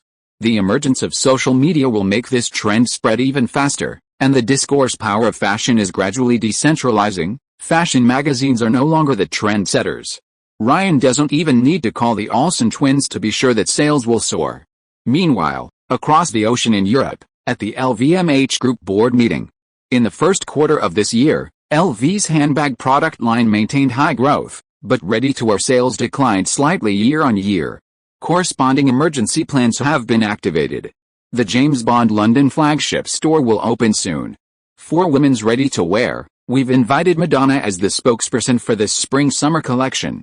In addition, there's the Louis Vuitton, a passion for creation art exhibition and a collaboration with Takashi Murakami and Richard Prince. At this year's Met Gala, Kate Moss and Madonna will both wear custom LV gowns, with Kate Moss also hosting this year's event. Antoine reported to the group at the round table. These were his achievements and promotional efforts during the first half of the year. In the center of the round table, Bernard Arnault, the 60-year-old chairman of the LVMH Group, listened to his eldest son's report without saying much. Next, his eldest daughter, Delphine, took the stage to report on Dior's progress in the first quarter. Compared to LV, Dior also had many activities, including inviting Sofia Coppola to direct a perfume commercial and Marion Glory as a spokesperson. Then Delphine changed the subject, mentioning a name Antoine recognized. Furthermore, we've noticed a rise of the Stray fashion line. This brand was founded by a pop star and employs a completely different advertising strategy. While it doesn't pose much of a threat to the group, this innovative celebrity-driven advertising approach is worth learning from. I've already set up a dedicated team to study the feasibility of this plan, and will strengthen our cooperation with top female celebrities in the future, Bernard Arnault then spoke up. Initially, we placed a lot of ads on television. After the turn of the century, our advertising began to shift towards the internet. In the last 2 years, social networks have emerged as a powerful force. Delphine has done a good job. We can't be bound by traditional advertising methods, we must keep up with the times. That's right, that's exactly our next goal, Antoine nodded quickly. Hiring a few celebrities and having them wear a few clothes, how much sales can that really increase? It's just formalism. And that Ryan, didn't you, Delphine, think he was doing the right thing? I'll let you know the results soon enough. Almost without thinking, Antoine already had a plan to sabotage them. 2 more chapters this afternoon. Chapter 193 High-End Business Warfare. The latest Billboard chart is out. Weekend Hymn debuts at number 2, followed closely by Lady Gaga's Poker Face, while currently at number 1 is Florida's Right Round, a collaboration with Kasha. Kasha? Never heard of her, Ryan said, gazing at the Seattle cityscape through the glass. Her voice is definitely unique, a perfect match for electronic music, practically innate electronic sound effects. A fully hooded man beside him chimed in. This man, wearing a large black hoodie that obscured most of his face except for a few strands of blonde hair peeking out, was none other than Taylor Rivers. The two were at the Sky Needle, a landmark in Seattle, offering panoramic views of the city. After returning from London, Taylor would begin a new tour in the Northeast, traveling south along the East Coast, visiting Spokane, Seattle, Portland, South Park, Glendale, Los Angeles, Las Vegas, San Diego. You want to collaborate with this guy? Taylor turned slightly, looking at Ryan beside him. I'd like to, Ryan chuckled, but UMG wouldn't let him collaborate. Kasha changed her name to $Ha because of this song. She was in a supermarket buying discounted groceries when she heard her own song playing. She couldn't even afford the full-price items, so in a fit of pique, she included $sign in her name. But did she become rich after becoming famous? Of course not. Although her groveling to Dr. Luck made her famous through numerous affairs, and at her peak, she was a chart-topping figure, she was essentially a slave to the record company. In the end, she could only obtain some compensation through civil litigation, mainly concerning long-term sexual abuse in Pua. Kasha was lucky, Dr. Luck wasn't that extreme, otherwise, the allegations would have been much more extensive. Let's go, there's nothing to see here, Taylor said, tugging at Ryan's sleeve, indicating it was time to leave. Where to next? Ryan asked, gripping the railing. Taylor turned and gave Ryan a disapproving look. Let's go back to the hotel, I'm a little tired, Taylor said slowly. Are you tired? Ryan smiled wryly. They just had a big fight last night, why were they going back to the hotel in broad daylight? When did he turn into a juicer? I'm just tired. Concerts are exhausting, Taylor pleaded, shaking Ryan's arm. Then you're not allowed to touch me at the hotel, Ryan nodded with a smile. Taylor didn't even respond, immediately turning and walking towards the elevator, several bodyguards' assistants following close behind. After a couple of steps, seeing Ryan hadn't followed, Taylor turned back, quickly walked over, grabbed Ryan's arm, and pulled him. I promise, I won't touch you, Taylor quickly surrendered, then changed his tone a second later, but you have to touch me. The two arrived downstairs. The area was crowded. Ryan and Taylor exchanged a glance, simultaneously removing their hoods and masks, then walked out of the building hand in hand. Their high-profile behavior made them easily recognizable. Paparazzi waiting at the entrance quickly followed, snapping photos incessantly. 2 years ago, major media outlets offered Britney Spears photos a staggering $500,000 each. Celebrity gossip often attracts more attention than current affairs. Since the proposal, the price of Ryan and Taylor's photos has remained consistently high. The two seem to be in good spirits, not bothered by the paparazzi harassment. In the photos, they were clearly wearing matching stray-printed sweatshirts. Ryan certainly wouldn't waste such a good opportunity. This was part of his publicity strategy. Surrounded by paparazzi, the two entered their van. Even though the car hadn't started yet and many paparazzi were still outside the window, Taylor openly embraced Ryan. In the car, Taylor brought up Ryan's new song, which was stylistically different from his previous works, noticeably incorporating more exotic elements. Tabla and sitar, Indian instruments, Ryan reminded her, explaining that he had done extensive research to determine the instruments used in the song. There are also obvious gospel and soul elements. How did you come up with that? Taylor asked, intrigued. Ryan recounted his experience at the church. No wonder, Taylor chuckled, but her smile held a hint of disappointment. Why didn't I think of that? Taylor said with a touch of self-deprecation. Her songwriting was relatively consistent, country pop music, the differences being in the emotional expression. In other words, the wine inside might be new, but the bottle itself hadn't really changed. Ryan was different. Apart from his big room electronic music, almost every song was new wine in new bottles, completely different in form, style, content, and emotional core. Taylor felt a mixture of envy and admiration. She felt she could never compare to Ryan in her entire life. Ryan was the true genius.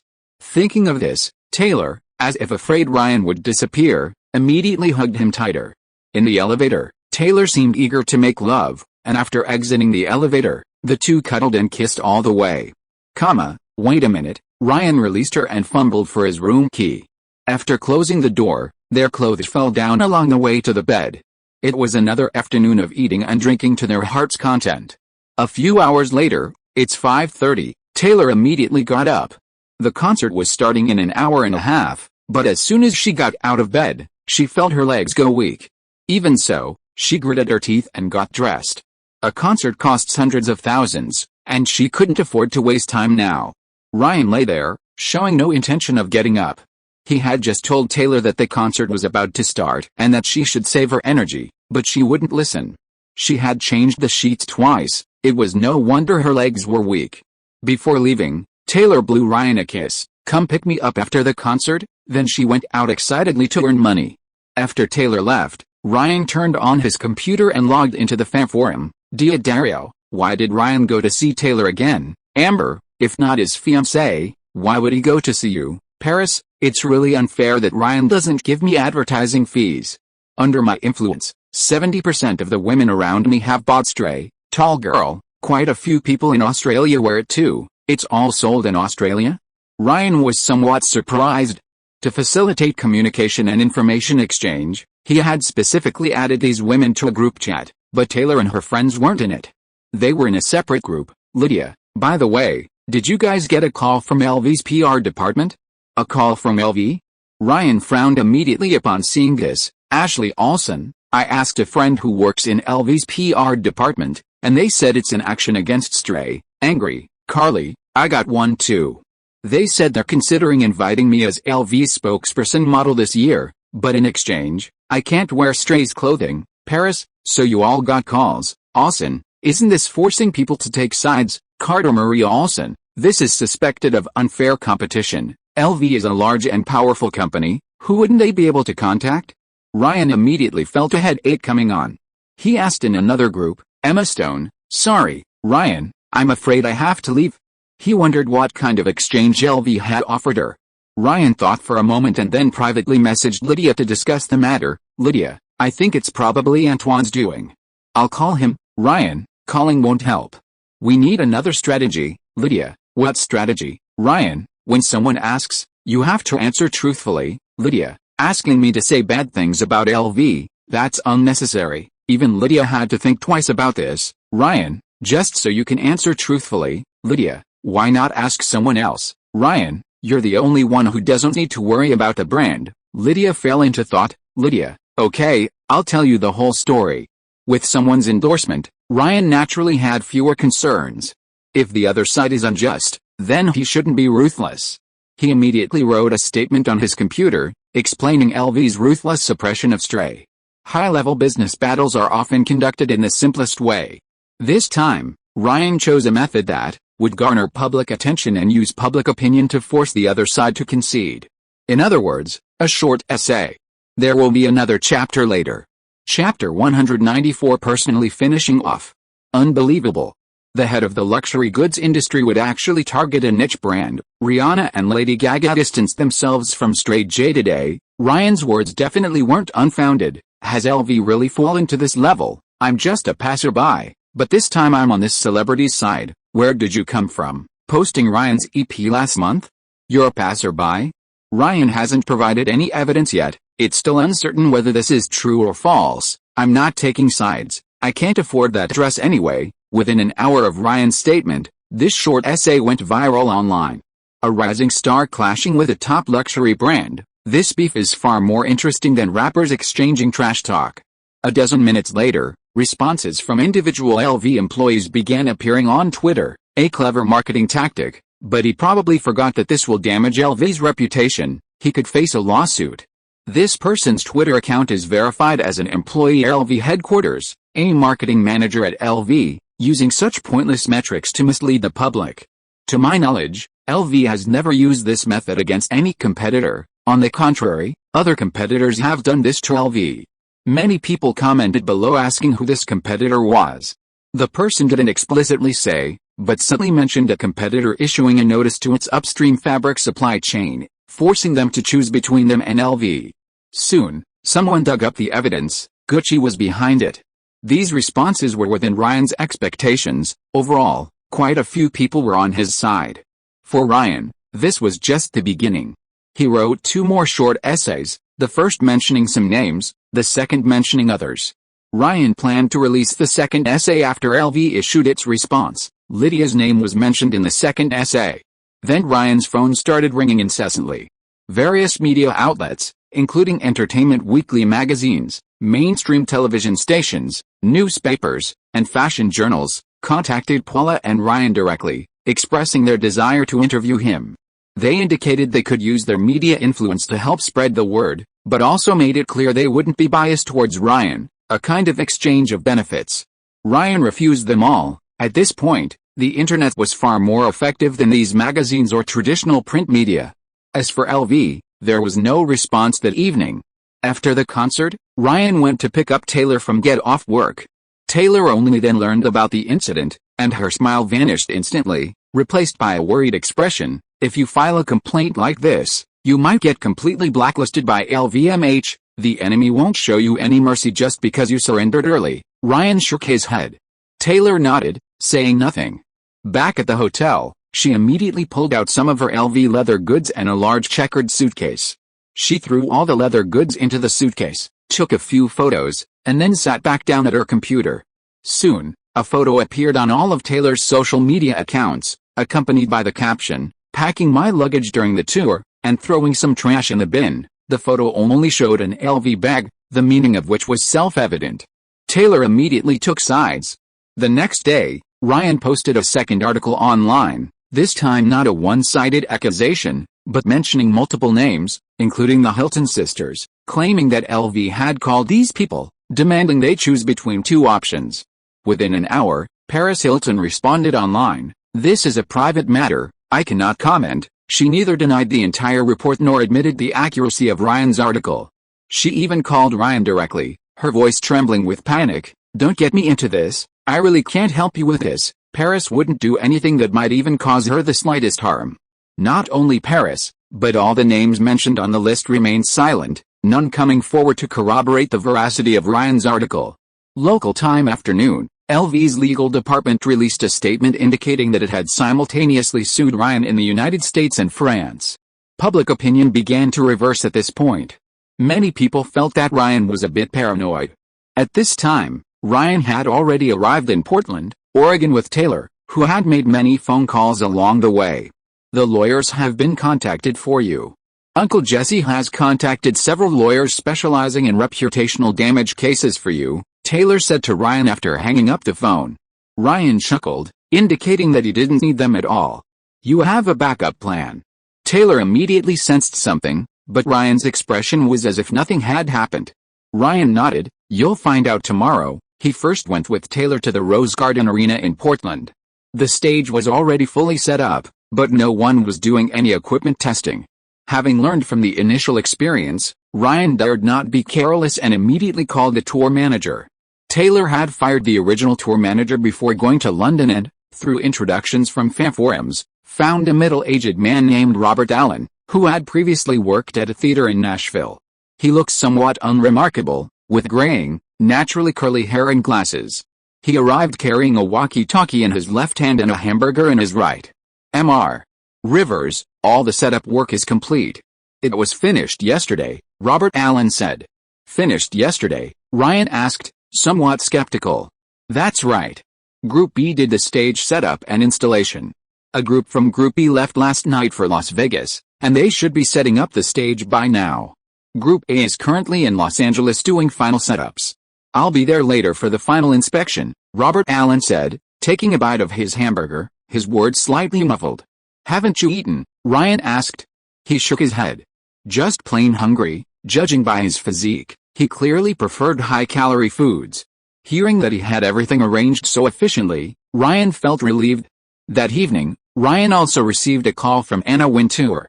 "Ryan, I contacted the head of LV's PR department. They said that if you delete the relevant posts and claim you didn't understand the facts, they will drop the lawsuit," Anna Wintour said on the phone. It wasn't that she was acting as an intermediary for LV, she was proactively providing Ryan with a way out. Ryan smiled and said it wasn't necessary. The next day, Ryan and Taylor arrived in Los Angeles again. In their RV, Ryan posted his third update. The content was similar to the second, but he mentioned several new names, including Lydia and Carly Kloss. Soon, as previously agreed, Lydia stepped forward to corroborate Ryan's claims. "What Ryan said is true. LV did call me, and Ryan has already explained the content of the call." She also attached a screenshot of the call log. The number shown was immediately identified as an internal LV number. "The reason I clarified this matter is simple. Others will obviously not come forward due to their interests, but someone has to stand up. Objectivity and fairness are the motto of Hearst Media Group, and also the principles I must adhere to as a member of the Hearst family." She proactively mentioned her identity, clearly also to gain a good reputation. Ryan vaguely realized this woman was no ordinary person. Her public displays of affection now seemed to go beyond just a wealthy heiress's pursuit of a star dream. Not only Lydia, but Carly Krause also released evidence, a text message from Faith, mentioning LV's demands. It seemed LV had called Faith. This surprised Ryan somewhat. Carly was Dior's most important opening model, and Dior and LV shared the same parent company. This was tantamount to betraying her employer. Losing her job was the bare minimum, potentially ruining her entire career. Lydia, with the Hearst family's influence, wasn't worried about the repercussions, but Carly, a young model with nothing to her name, would never dare hire her again. A short while later, Carly texted Ryan, "Shit," so Lydia stepped in. "I thought no one was speaking up for you. Is it too late for me to retract my message?" It turned out she was afraid no one would stand up for Ryan.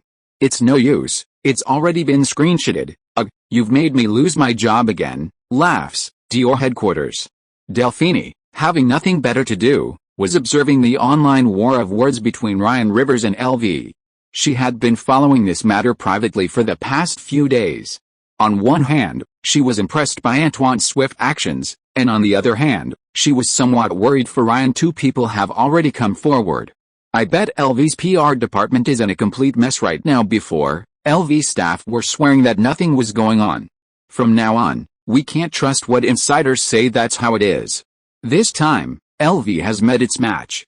I wonder how many times they've done similar things before. What's going on? Delphine was surprised to find that the discussion about this matter had reversed again in just 2 days. After seeing the evidence released by Lydia and Carly Kloss, Delphine finally understood the whole story. She noticed the timing of the two women's statements, which were released within half an hour of each other.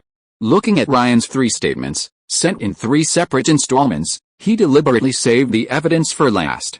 After a moment's thought, Delphine realized that the previous accusations were just a test. Ryan had planned everything from the beginning. Delphine began searching through Ryan's past news, including his relationship with Taylor, the marriage proposal after the release of their collaborative song, and the initial viral spread of Harlem's Shake on the internet. All signs pointed to this celebrity being a master of manipulating public opinion. Antoine was unlucky to run into him. Delphine sneered. Her father would definitely give Antoine a good scolding if he knew about this. Such a good opportunity, it would be a waste not to add fuel to the fire. Delphine made up her mind to personally finish off her brother. Contact this Ryan Rivers for me, I need to talk to him. Delphine called her secretary, thanks to Besky from Florence for the 200-point donation. Chapter 195 The Cabbage with Gold Edges. Paris, 7th arrondissement, an upscale residential area along the Seine. That bitch Lydia, Antoine angrily threw down his glass. Who does she think she is? We're one of her most important clients. Without us throwing them bones, these dogs are just eating shit. I'm going to make them eat shit right now. Starting this year, LV will refuse to advertise on any of Hearst's media platforms this year, unless that bitch comes crawling over and licking my toes, Antoine said furiously. Darling, even if you stop advertising, your sister will just gladly accept a vacancy vacated by LV, or a competitor like Gucci. You'll only lose out. The woman sitting next to him, seemingly unfazed by Antoine's rage, spoke with a smile. She wasn't wrong. Fashion magazines with large circulations and global recognition can actually be counted on one hand. This woman was not Antoine's wife, but a longtime CK spokesperson, a model named Natalia Vodianova. She shot an advertisement for LV last year and met Antoine on set. She was not only a young model but also held the title of Viscountess of Portman. Despite being only a Viscount, since the 1999 House of Lords Act, only 92 hereditary peers have retained their seats, and Portman is one of them, now in her 10th generation. Antoine had been involved with countless models, but never with the wife of a hereditary Viscount, which excited him even more. Natalia Vodianova was also deeply infatuated with the LVMH heir, and the two hit it off immediately. Although both were married, the romantic French viewed this as a unique kind of romance. This relationship had lasted for 6 months, and Natalia had even moved to Paris.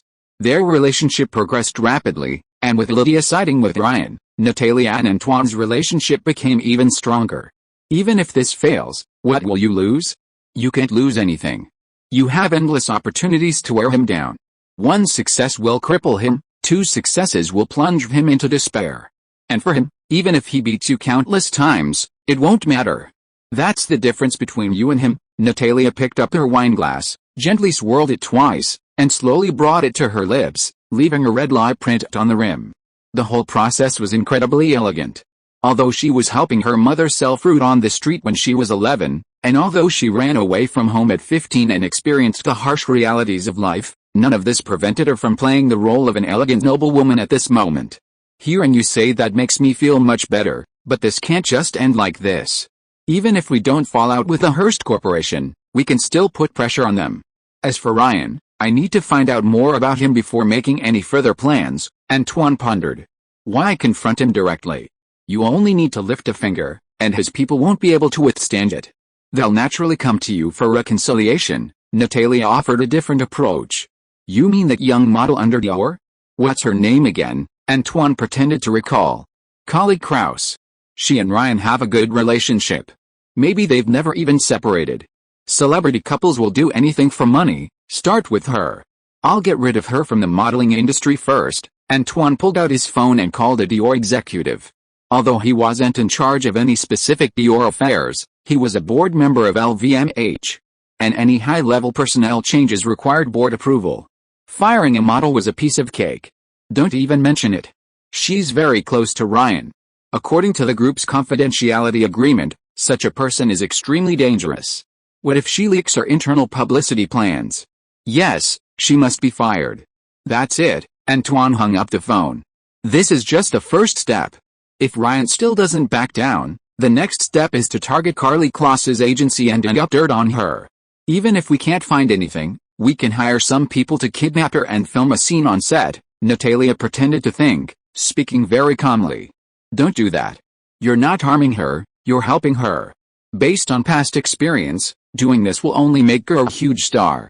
Americans are all idiots. Antoine shook his head, the Paris Hilton and Kim Kardashian incident still fresh in his mind. At this moment, Natalia presented a wine glass, the side with a red lipstick mark facing Antoine. Dior headquarters. Actually, Ryan started contacting you today, but was turned down by the office staff, the secretary reported. When did this happen? Delphine asked hurriedly. When we first arrived at work today, he said you would contact him, and the staff thought he was crazy, the secretary continued. Really? Contacting him now? I really want to have a good talk with him. Delphine vaguely guessed why Ryan would take the initiative to call. A few minutes later, Ryan got through. Before we get to the main conversation, I want to ask why you called me, Delphine said. I need protection, the voice on the other end said frankly. How do you know I'll protect you? That's my brother. You messed with my brother, and now you want me to protect you? What will my father think of me? Delphine immediately retorted. Judging from your father's appointments of the two of you, he didn't intentionally favor either of you.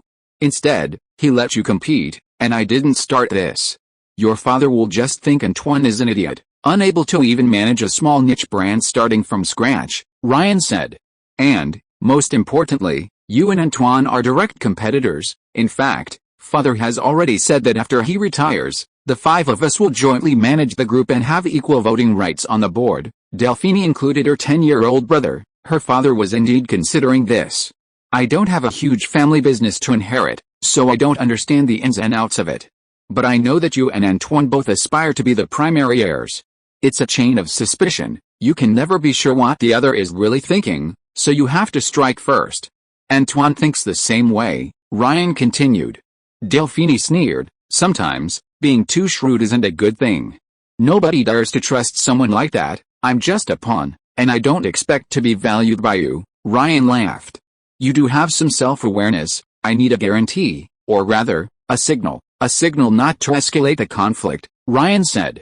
And what can you give me? A beautiful uppercut, the kind that would dislocate Antoine's jaw. I'll share the stray profits with Dior. Simply put, a co-branding. This celebrity actually thought the same way as me. Delphine's lips curled up. She even felt a little sympathetic towards Ryan. Her father's attitude was clear. Antoine, that idiot, had somehow gone mad to provoke this situation. Winning over Stree was a huge achievement for him. Delphine didn't realize that Lydia had already sown discord between Ryan and Antoine. Although she had achieved her goal, she still feigned reluctance. You just accused Louis Vuitton, and now you're collaborating with Dior?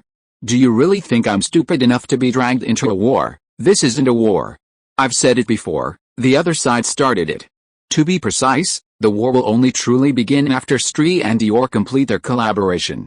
If we can win this battle, you can deliver a heavy blow to Antoine, and you'll make a fortune in the process, Delphine added.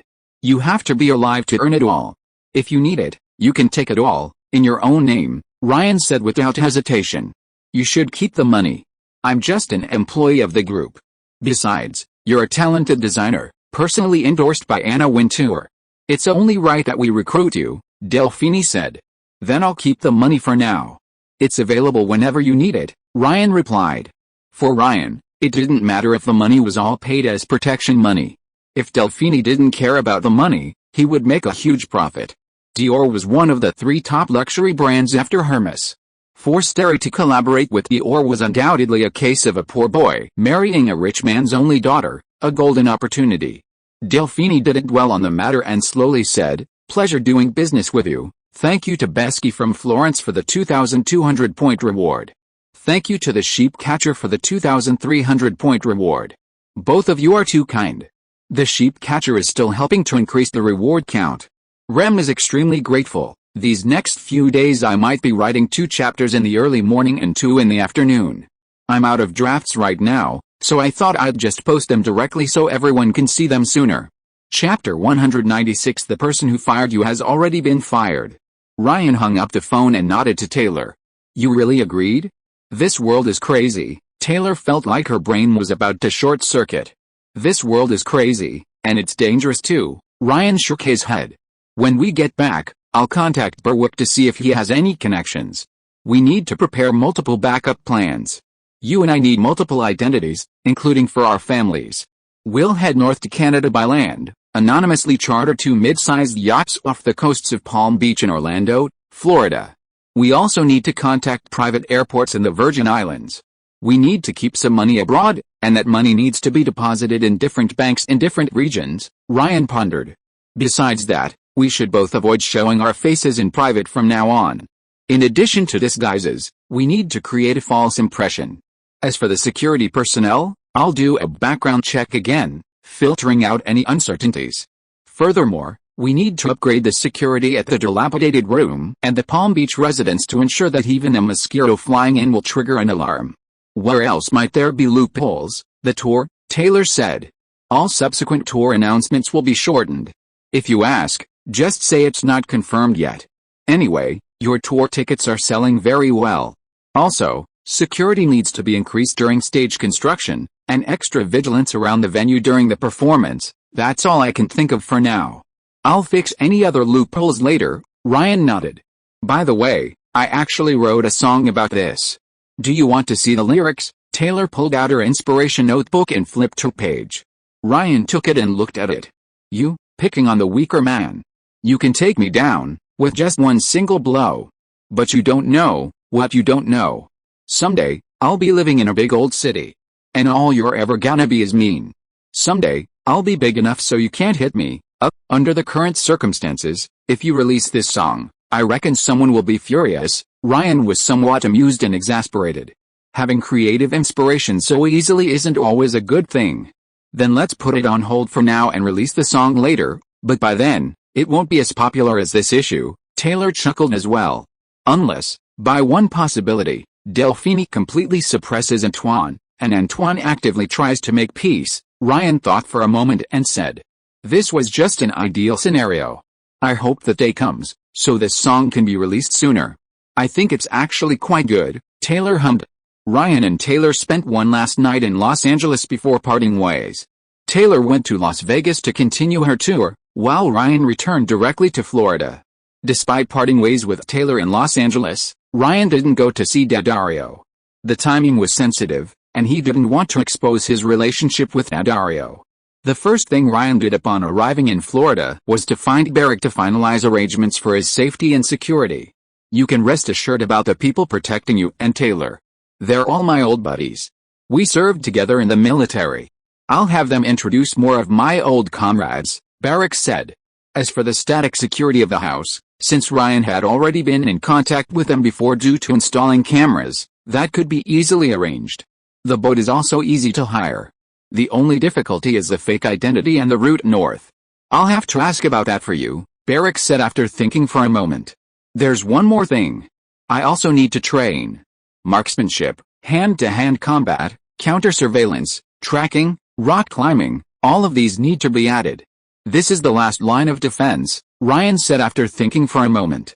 So, he split his daily fitness plan in two, one half to maintain his physique, and the other half to train additional combat skills. You'd better think this through. Some of my old buddies have been instructors, they're ruthless when training new recruits, Barrick reminded him with a laugh. After Barrick left, Ryan received a call from Daddario. Where are you, Florida? What? You went back. Why didn't you come see me? Daddario exclaimed on the other end of the line. It turned out that Daddario had easily deduced Ryan's whereabouts through previous paparazzi photos and Taylor's tour schedule. The reason he called Ryan was because he was getting impatient. You passed through Los Angeles and didn't even come to see me. You must have someone else, Daddario muttered on the other end of the line. Aren't you someone else? By the way, I've been thinking about something. I'm going to find you a fictional man, someone who only exists on legal documents. If you can get a fake identity, you can certainly get a fake marriage. You want to dump me, it's to protect you, darling, Ryan said. With a marriage, at least there would be multiple layers of cover, allowing for a visible breakup, and there's another advantage, it would prevent Taylor from becoming suspicious. What if one day you don't recognize me? Daddario was afraid Ryan would dump him. Then you'll have to pray my memory doesn't deteriorate. When are you coming to see me?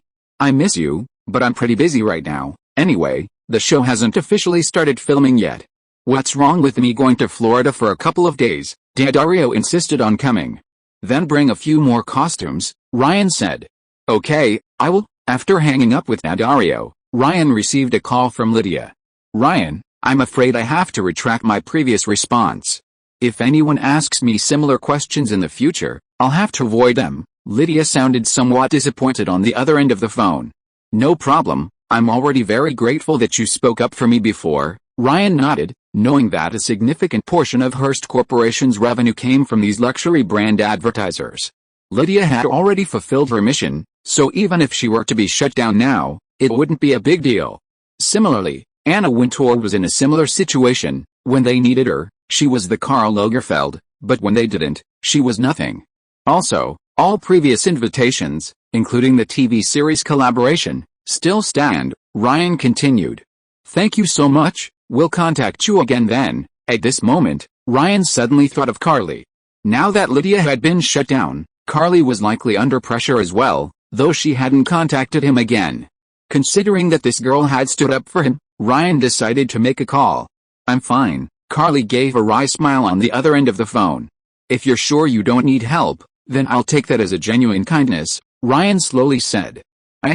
I was fired, and permanently. The response was that I'm a dangerous element under a security agreement. And none of LVMH's brands will cooperate with me, Carly said. Karlie Kloss's success today has little to do with Ryan, it's mostly due to Dior's appreciation. So what? It's nothing serious, Ryan laughed.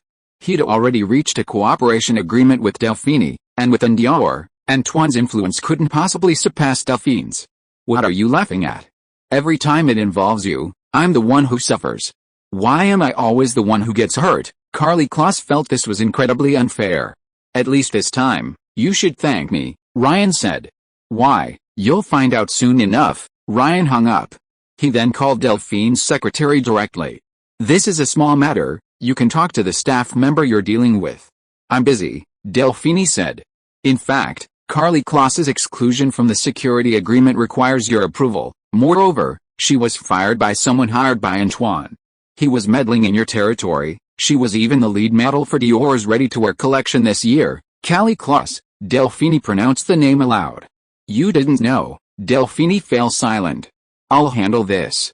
Also, the collaboration between Sterry and Dior will be announced tomorrow. Delphine hung up the phone. On the other end, Delphine immediately began to investigate. About half an hour later, Carly received a call from someone at Dior. Sorry, Carly, we've run into some internal problems. The previous dismissal order has to be rescinded. We need you. Huh? Carly was stunned. Was it a coincidence, or was it Ryan's doing? How did he manage that? What about the security regulations? The person who notified me of my dismissal didn't say that. Carly couldn't believe it. The one who dismissed you has already been dismissed, the other party explained. WTF? Carly's mouth dropped open, more surprised than if she had seen God. What exactly did Ryan do? Carly quickly asked. Dior will not only resume its collaboration with you, but you will also be an exception and become the lead model for the new collection. Carly wasn't sure if she was the obvious choice, so she naturally attributed the credit to Ryan. I understand, Carly nodded blankly. If you are listening to this novel on a channel other than Fanfic World, it means it was downloaded and re-uploaded without effort. We warmly invite you to visit our channel, Fanfic World. There you will find the original version of this story and many other novels of various genres. We look forward to seeing you dive into a world of incredible novels. Chapter 197 Tearing Off the Face. Thanks, I'll treat you to dinner another day. Ryan quickly received Carly's reply. Ryan smiled and let it go. It was just a side issue. Now he had to get down to business, preparing for the collaboration with Dior. The specific plan was divided into 3 steps. Tomorrow was the official announcement day for both parties, but that was just announcing the collaboration. What products would be available, how to sell them, the target audience, all of these needed to be planned. The fastest time for the collaborative products to be launched would be at least a month before a plan could be finalized. After that came production and sales. As for revenue sharing, considering the sales volume and size of the 2 brands, Stray was definitely the weaker party, with Dior taking the lion's share. Ideally, Stray would be lucky to secure 30% of the sales revenue. Ryan first called Ashley, one of the Olsen sisters. Ryan, Lydia withdrew her statement, and I heard Carly Klaus has been fired, Ashley said immediately. It was unclear where she got the information. This matter is completely unnecessary to worry about now, someone will handle it for us, Ryan said. Once the collaboration was announced, these disputes with LV would immediately disappear. Who? You mean Lydia? Ashley asked. Ryan didn't answer. We need to focus on something big. It's a new project, a new clothing line. Starting tomorrow, you and Kate Murray will be in charge of liaising with them. A new product line at this time? Isn't that too aggressive? And too many products will just interfere with each other, Ashley continued. Then cut the existing products and put all our energy into this new project, Ryan said decisively. Although we've had a dispute with LV, the new women's collection is actually selling quite well. I've been reporting the numbers to you every week. Ashley was a little shocked, it was completely incomprehensible to her. But sales will be even higher soon. You'll see tomorrow. That afternoon, Barrick brought an old friend who claimed to be a gun expert. He and Barrick took Ryan to a gun club in downtown Orlando to practice with basic handguns. Bang bang bang, Ryan shook his hands, his hand was a little numb. Barrick and the gun expert smiled at each other, both holding beers. Your final score was 3 rings on 1 shot, 5 rings on 1 shot, and all the others were misses. You're not even as good as my 6th grader nephew, the gun expert said bluntly. Then I guess you're probably from Texan, Ryan said, pulling up his slide twice. That's not hard to guess. You need to do it like this. Beginners should use the equilateral triangle stance. I'll teach you the Weaver stance later. The gun expert leaned closer, adjusting Ryan's aiming posture. Both your primary and secondary thumbs should be pointing towards the target. This makes it easier to control the recoil. When pulling the trigger, be sure to apply light pressure, otherwise the muzzle will deviate from the target. Aiming is entirely up to your own practice. Do whatever feels comfortable. The most important thing is breathing. Maintain a rhythm and steady pace, pulling the trigger during natural breathing intervals. The next day, at 10 a.m. Eastern Time, Ryan's personal social media, Stray's social media account, and Dior's official social media account all posted a new message at the same time.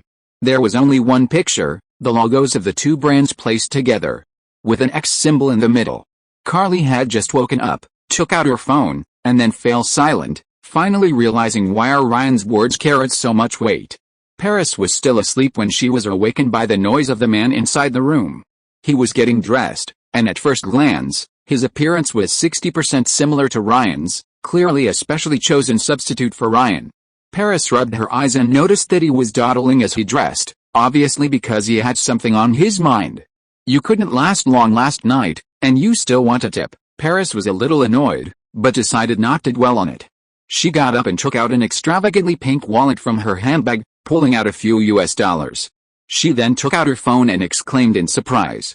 How did they get in touch? She couldn't believe her eyes, and the next second she realized that the situation between Ryan and LV was about to change again. She immediately started editing a tweet on her phone, this time completely siding with Ryan. In addition to congratulating him on the collaboration, she also mentioned the phone call LV had made to her earlier. For her, the wind had changed, and the rudder had to be adjusted accordingly. At the same time, the Olsen twins also looked at the news and exchanged a glance. Ryan said yesterday that he was planning something big, Ashley said with a complicated expression. They hadn't expected the move to be this big. I'm increasingly convinced that the rumors about Ryan online are true, Mary-Kate said slowly. In Los Angeles, Jimmy listened to his subordinate's reports while clicking his mouse repeatedly on the screen. A smile played on his lips. I knew it. Betting on this guy was the right move, Jimmy grinned. He then proactively called Lady Gaga, reminding her to wear more Stray outfits. He also called the relevant person in charge at Beats. Sales are so high? "How many units of the TR collaboration have been sold?" Jimmy asked. Excluding the batch Ryan purchased himself, the newly released TR collaboration had already sold several thousand units, and monthly sales were estimated to easily exceed 15,000. Currently, Beats high-end headphones priced over $100 only sell around 50,000 units per month. The entire US high-end headphone market is only worth a few $1 billion, which translates to a total annual sales volume of only 2 to 3 million units. The TR collaboration alone can capture 5% to 7% of the market share. Ryan and Taylor can make a fortune just by selling headphones. New York, Manhattan, Times Square, Building 4, Vogue US editorial office. Anna Wintour hands the white paper to her secretary. This white paper is a template for next month's issue. Anna Wintour checks the progress at home every day and brings it to her secretary the next day. She had just learned about the Stray and Dior collaboration. This matter had a significant impact on her. She never expected the whole thing to end this way, with Ryan tearing open a hole. This was the end of a small dispute, but also the beginning of a much larger storm. LVMH board meeting. Delphine is arguing fiercely with her brother. "I know what you want, Delphine. You're just trying to rub salt into my wounds," Antoine sneers. "Antoine, I'm not as petty as you. If doing this can increase Dior's profits and open up a completely new product line, then of course I'm willing to do it, rather than considering your ideas," Delphine retorted. LV's flagship product is handbags, while Dior's flagship products are perfumes and cosmetics. Neither brand is particularly prominent in clothing. In other words, there's still room for growth. "Enough," Bernard stopped his children's argument. "Antoine, readjust the advertising strategy. Stop focusing on that celebrity. He's your sister's business partner now." "Yes, father." Despite his reluctance, Antoine could only nod. "As for Delphine, since you've chosen to embrace a new direction, you should concentrate resources on trying it out. Dior's menswear division hasn't been performing well, and we're gradually reducing it this year. The related personnel and legacy designs will be merged into LV's menswear division," Bernard continued. As the head of a vast luxury empire with 70 brands, besides acquisitions and other capital operations, he also constantly streamlines and optimizes the internal structure to ensure the group's healthy operation. "No problem," Delphine nodded. Although she had a new product line, she lost her original department, so she didn't gain any real benefit. It was a draw. Antoine, while causing some reputational damage to LV, also gained direct benefits. The menswear department became larger, leading to increased advertising budgets and greater power for him. After the meeting, Antoine immediately called his subordinates, find a few scapegoats to completely quell the Stray situation. "Also, contact Raf Simons. I need to talk to him and see if he's interested in the position of LV menswear design director." Raf Simons is considered the pioneer of high street style, and Ryan Stray followed this style. Compared to Ryan, a later imitator, Raf Simons' design skills were naturally superior. "Delphine, didn't you want to change your image? This time I'll lay in wait and snipe you two. Let's see what tricks you two can pull." Antoine smiled. Now that things had come to a head, he had no more scruples. Chapter 198 Blood-Soaked Buns. Recently, some internal violations occurred within LV's marketing department. Some personnel used improper means for commercial promotion. The compliance department has taken action against the individuals involved. On the afternoon of the same day Dior and Stray announced their collaboration, LV's brand promotion department posted a brief statement on its official account. This wasn't posted on the brand's main account, nor did it apologize to anyone. However, everyone naturally linked this to the previous controversy. Although the statement remained arrogant, it could be seen as LV proactively admitting its past mistakes. Ashley Olsen, the arrogant LV has bowed its head. "If this is a dream, I don't want to wake up now." Kaylee Krause, "This isn't a dream, this is a new beginning." Paris, Ryan, "I have some new friends here. I'll introduce them to you later. None of them are inferior to Lydia." Lydia Hurst, "How are they inferior to me? Am I your unit of measurement?" Mary-Kate Olsen, "Paris is starting to look more and more like a pimp." Elizabeth Olsen, calling Taylor, "Paris, stop kidding, Ryan might be watching." Seeing the message on the screen, Ryan chuckled. Although Antoine lost this argument, he didn't suffer any real losses. Ryan thought of Taylor's song. Taylor named that song Despicable, and the lyrics were about Antoine. If this song could be released immediately, it would definitely attract a lot of attention. After thinking for a moment, Ryan decided to sound out Delphine first. "Why are you calling me again? Didn't I tell you, don't call me unless it's important? I'm busy." Delphine's tone on the other end of the phone grew cold. From the beginning, she maintained a superior attitude towards Ryan, making her a perfect target for a comeback, but unfortunately, she perfectly inherited her father's large forehead, making her appearance very ordinary. "What are Antoine's next steps?" "I don't want to live in constant fear," Ryan said. "You just need to handle the design of the collaborative product. You don't need to worry about the rest," Delphine said. "That's not what we agreed on before." Ryan changed the subject. "You want a guarantee? Then I'll give you one. Antoine won't touch you, and father has even told him not to bother you." "Are you satisfied now?" Delphine said. She had just returned from the board meeting, having handed over the long-established Dior menswear division to Antoine, which made her quite angry. She was eager to ruin Antoine's reputation. It turned out to be her father's order. Delphine would only make Antoine more cautious, but Antoine had to listen to Bernard. After hanging up the phone, Ryan officially considered the feasibility of having Taylor release Despicable. Considering the worst-case scenario, Antoine would hire some gunmen to silence everyone. Considering that Taylor was now surrounded by heavy security, no outsiders could get close. As for transportation, there was a convoy following behind. That wasn't enough. The cars Taylor was riding in also had to be modified to be bulletproof. That left only protection from sniper fire from a distance, not to mention that Taylor's schedule was now very secretive. Apart from a few announcements, she almost never performed in open outdoor spaces. Poisoning? Currently, Taylor's catering is handled by Erica, who also managed it when her mother was around. No one else interferes. Erica has been with Taylor for a long time and should be trustworthy, but to be on the safe side, it's still necessary to investigate Erica's background again. That said, the possibility of Antoine taking action is actually very low, and he would definitely be concerned about his background. However, even if there's only a 1 in 10,000 chance, Ryan has to be fully prepared. After considering for a long time, Ryan called Taylor. As soon as the call connected, Teresa opened the door, followed by Daddario.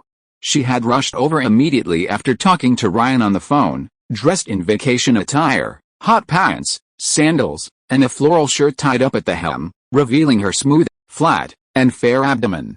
"Honey, we need to release Despicable as soon as possible," Ryan said.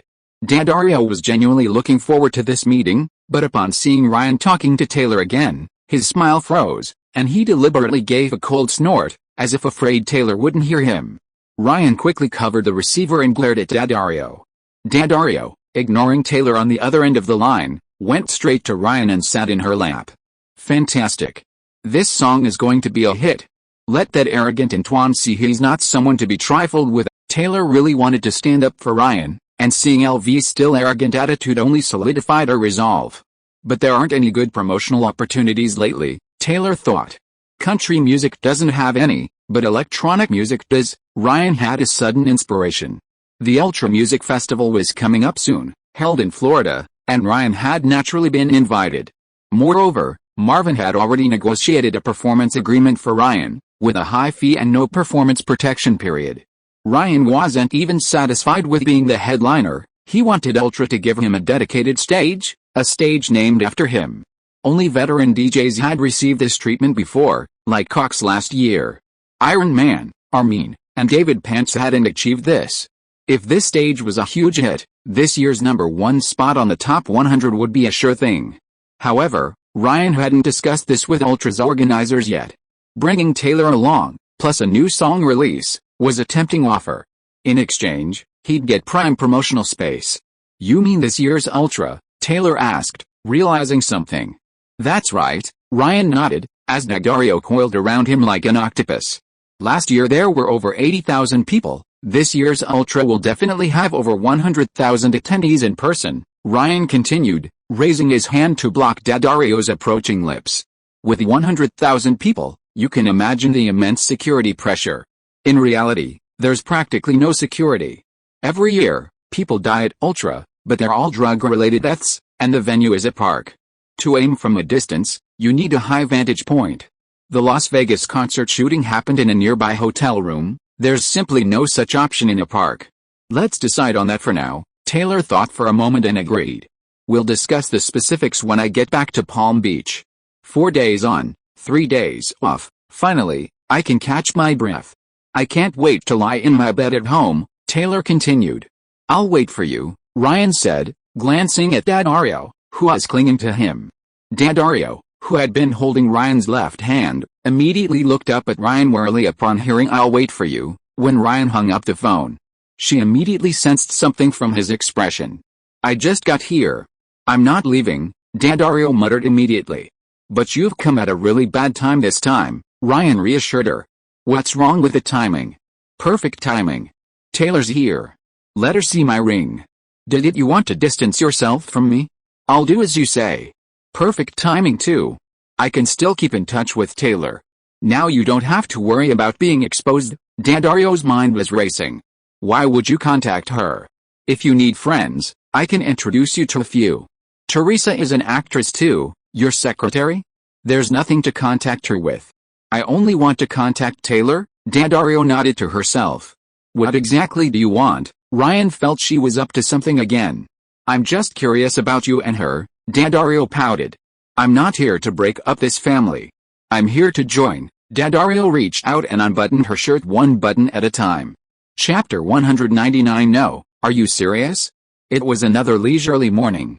Ryan woke up from his sleep, stretched comfortably, and enjoyed the Hostin's mattress paired with a Pratis bedding set, a priceless combination. The mattress alone could buy a 100-square-meter apartment in downtown New York City. The feeling of sleeping on money had a unique comfort, though it was mostly psychological. Eggs Benedict, bacon, smoked salmon, and some fruit. The doctor said I need vitamins. And some steak too. Do you still have the croissant sandwiches from last night? I want those too. Half asleep, Taylor began ordering automatically. I'll have the maid come and get you when it's ready. Ryan got out of bed and dressed. After washing up at the 2 or 3 meter long sink, Ryan sat on the toilet and took a satisfying dump. The entire bedroom was luxuriously decorated, with textured marble floors, making Ryan feel like he was in a palace even while taking a dump. Next to it was a huge bathtub, and beside it was a large LCD TV, so he could watch while bathing. Isn't the point of making money to enjoy it? Ryan enjoyed the smart toilet's flushing function and found it quite pleasant.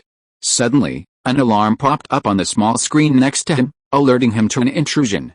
Ryan tapped the touch screen twice, and the view immediately switched to the living room's security camera feed. Apparently, the maid had accidentally triggered the alarm again. It was currently too sensitive and needed further adjustment.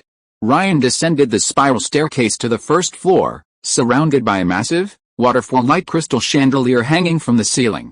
Taylor loved anything that could sparkle and shimmer, and this chandelier had cost Ryan a considerable sum.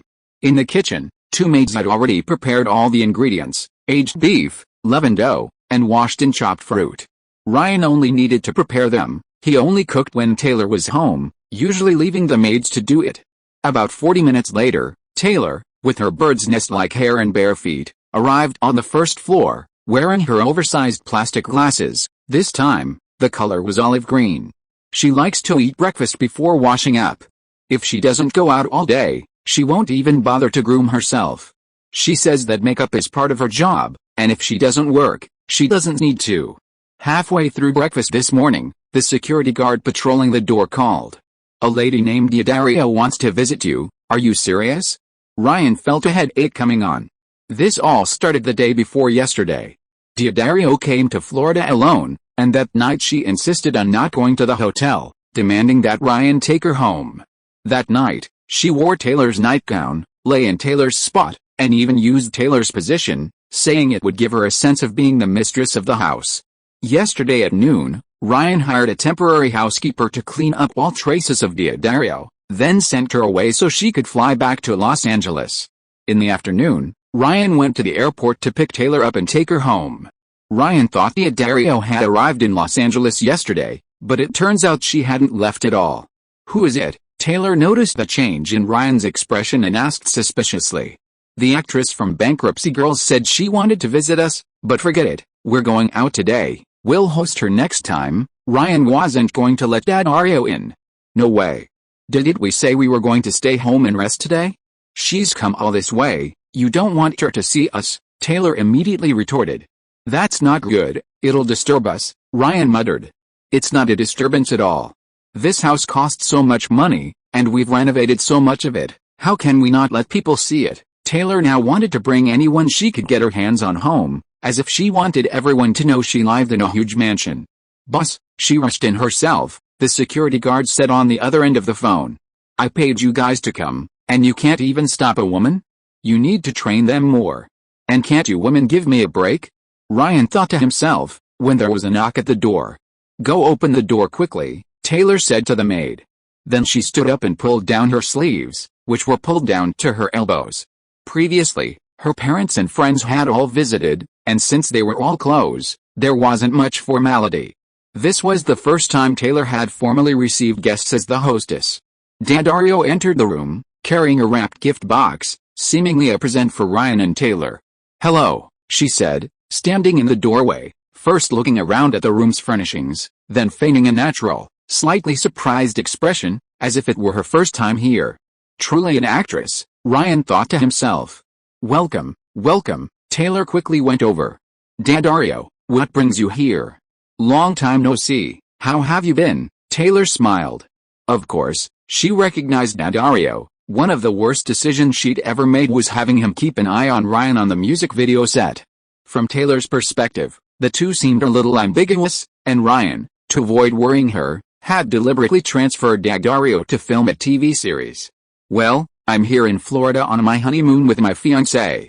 When I heard you and Ryan were staying in Palm Beach, I thought I'd come and visit you too. I thought you'd be too busy with work, but I'm so lucky you're both home. Daddario sounded relieved. You're engaged? Taylor asked, somewhat surprised. Daddario nodded, then showed Taylor the ring on her ring finger. Not bad, right? It's really beautiful. This ring doesn't look cheap. What does he do? Why didn't he come with you? Taylor smiled. He's nothing like the one Ryan gave you. He's a businessman, in import-export trade. He's always flying around and doesn't spend much time in Los Angeles. He's visiting a friend in Florida today. I'll bring him next time so you can see him. Daddario seemed to have prepared her story beforehand, speaking much more naturally than when she was reciting lines. If she were an actress with this kind of acting skill, she might win an Oscar. Then you'd better keep a close eye on him. Men like that are most prone to cheating. You're right, we should exchange experiences. Daddario took Taylor's hand. I don't have any experience. Taylor smiled sheepishly, then suddenly remembered something. Oh dear, have a seat. Haven't had breakfast yet? You eat first, I'll go upstairs and tidy up. Ryan, entertained Daddario. Taylor waved to Ryan, then smiled at Daddario before going upstairs. Daddario looked up, confirmed Taylor had entered the room, and immediately sat down next to Ryan. All right, you've seen him, it's about time to go back, Ryan said with a forced smile. Why would I go back? I came here to look at houses. Daddario smiled slightly. I'll buy you one in Los Angeles later. Ryan frowned. I want to live here, we'll be neighbors from now on. Daddario lifted his foot, his toes rubbing against Ryan's calf. Then, quite naturally, he picked up the food on the table and took a bite. It tastes so good, I can feel your love for Taylor in it, Daddario said with a blissful expression. Then he leaned closer and whispered in a voice only the two of them could hear, I don't want to live a life of widowhood, I want to share your love equally, or I'll follow you wherever you go. Chapter 200 The Inside Story of the Ultra Music Festival. You left me all alone in Los Angeles. You come when you need me, and then you leave me there when you don't. I'm a woman too, I have emotional needs.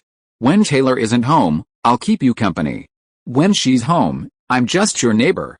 That's all I ask for. Her eyes reddened slightly as she spoke. To be honest, she lacked awareness and didn't really know when to back down, but the fact that she said these words showed she genuinely felt lonely.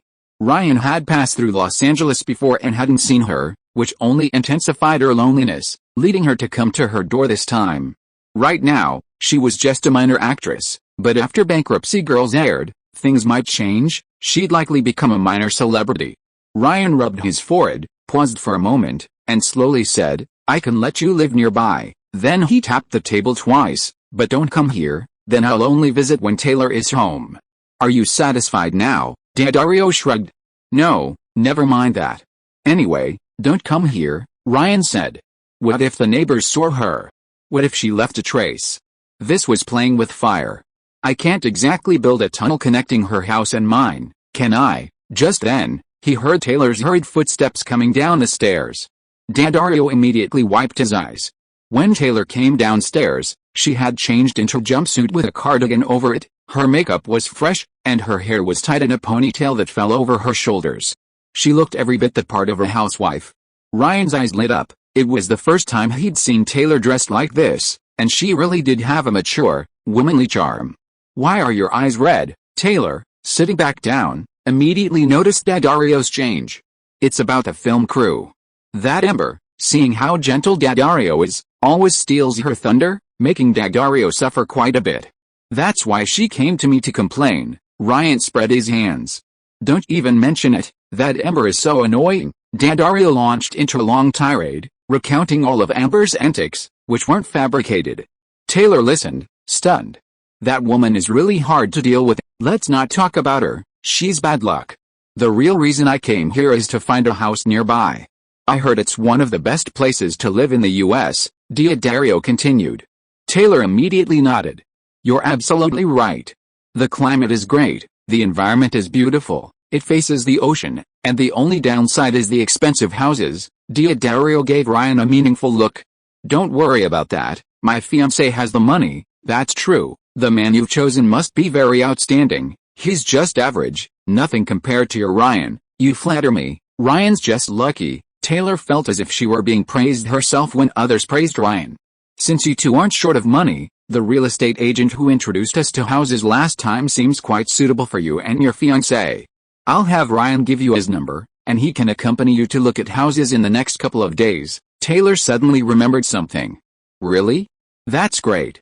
I'll definitely choose the most expensive one. Daddario nodded quickly. Ahem, you don't earn much as an actress right now, so your fiancé will have to pay for the house. You can't put too much pressure on him, right? Ryan quickly interjected.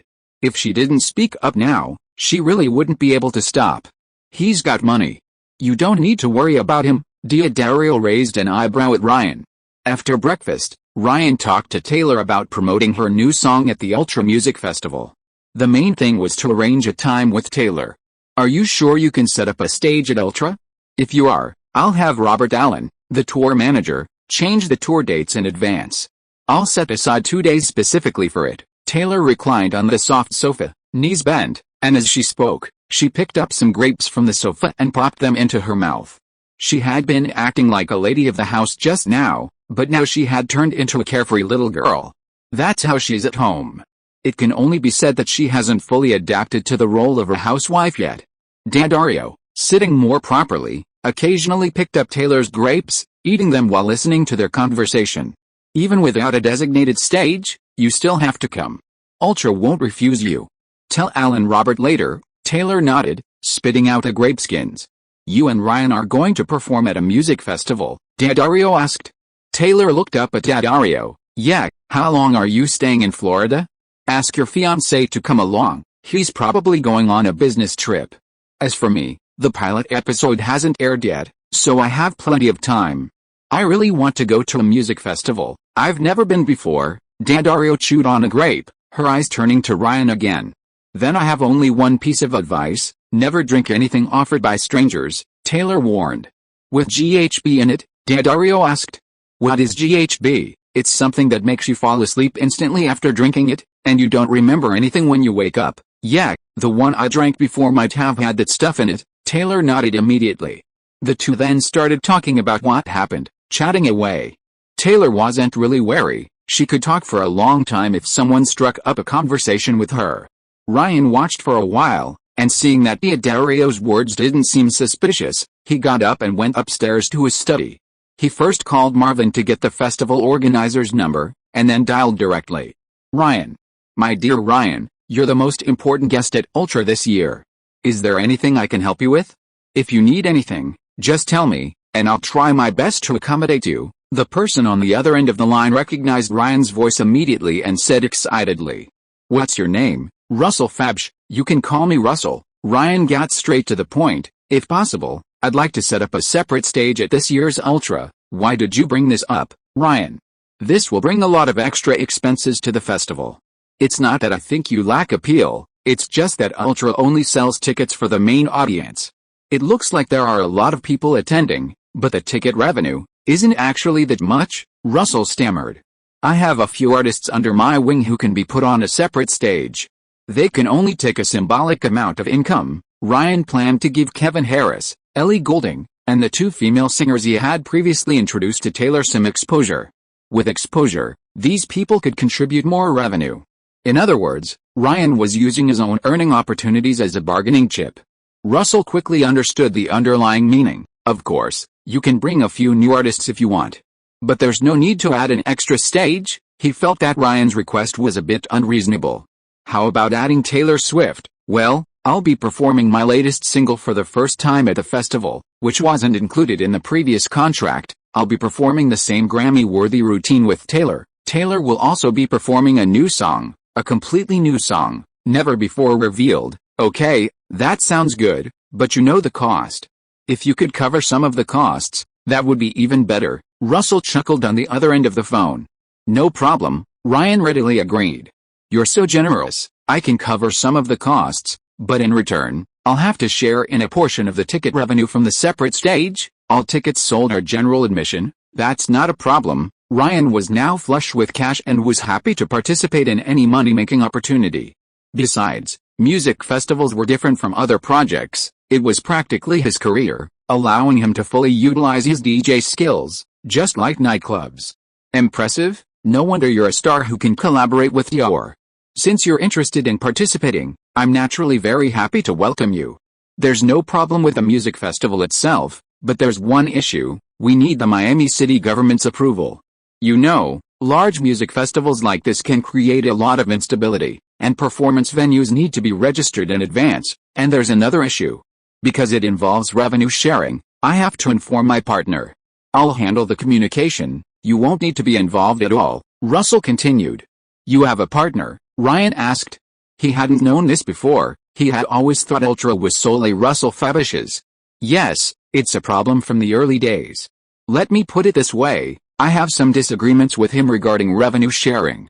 He feels he's not getting enough, but you have to understand, he hasn't been involved much at all. We also have some disagreements about Ultra's future development direction. He might obstruct your stage allocation plan. If you do as I say, then it will be done, Russell reiterated. He seemed reluctant to let Ryan have any connection with another founder of the Ultra Music Festival. End of this chapter. Thank you so much for reading until the end. Don't forget to give it a like. Looking for more exclusive content and immediate access? Subscribe to our Patreon. Remember, every like, subscription or donation encourages us to continue. Thank you all. See you in the next video.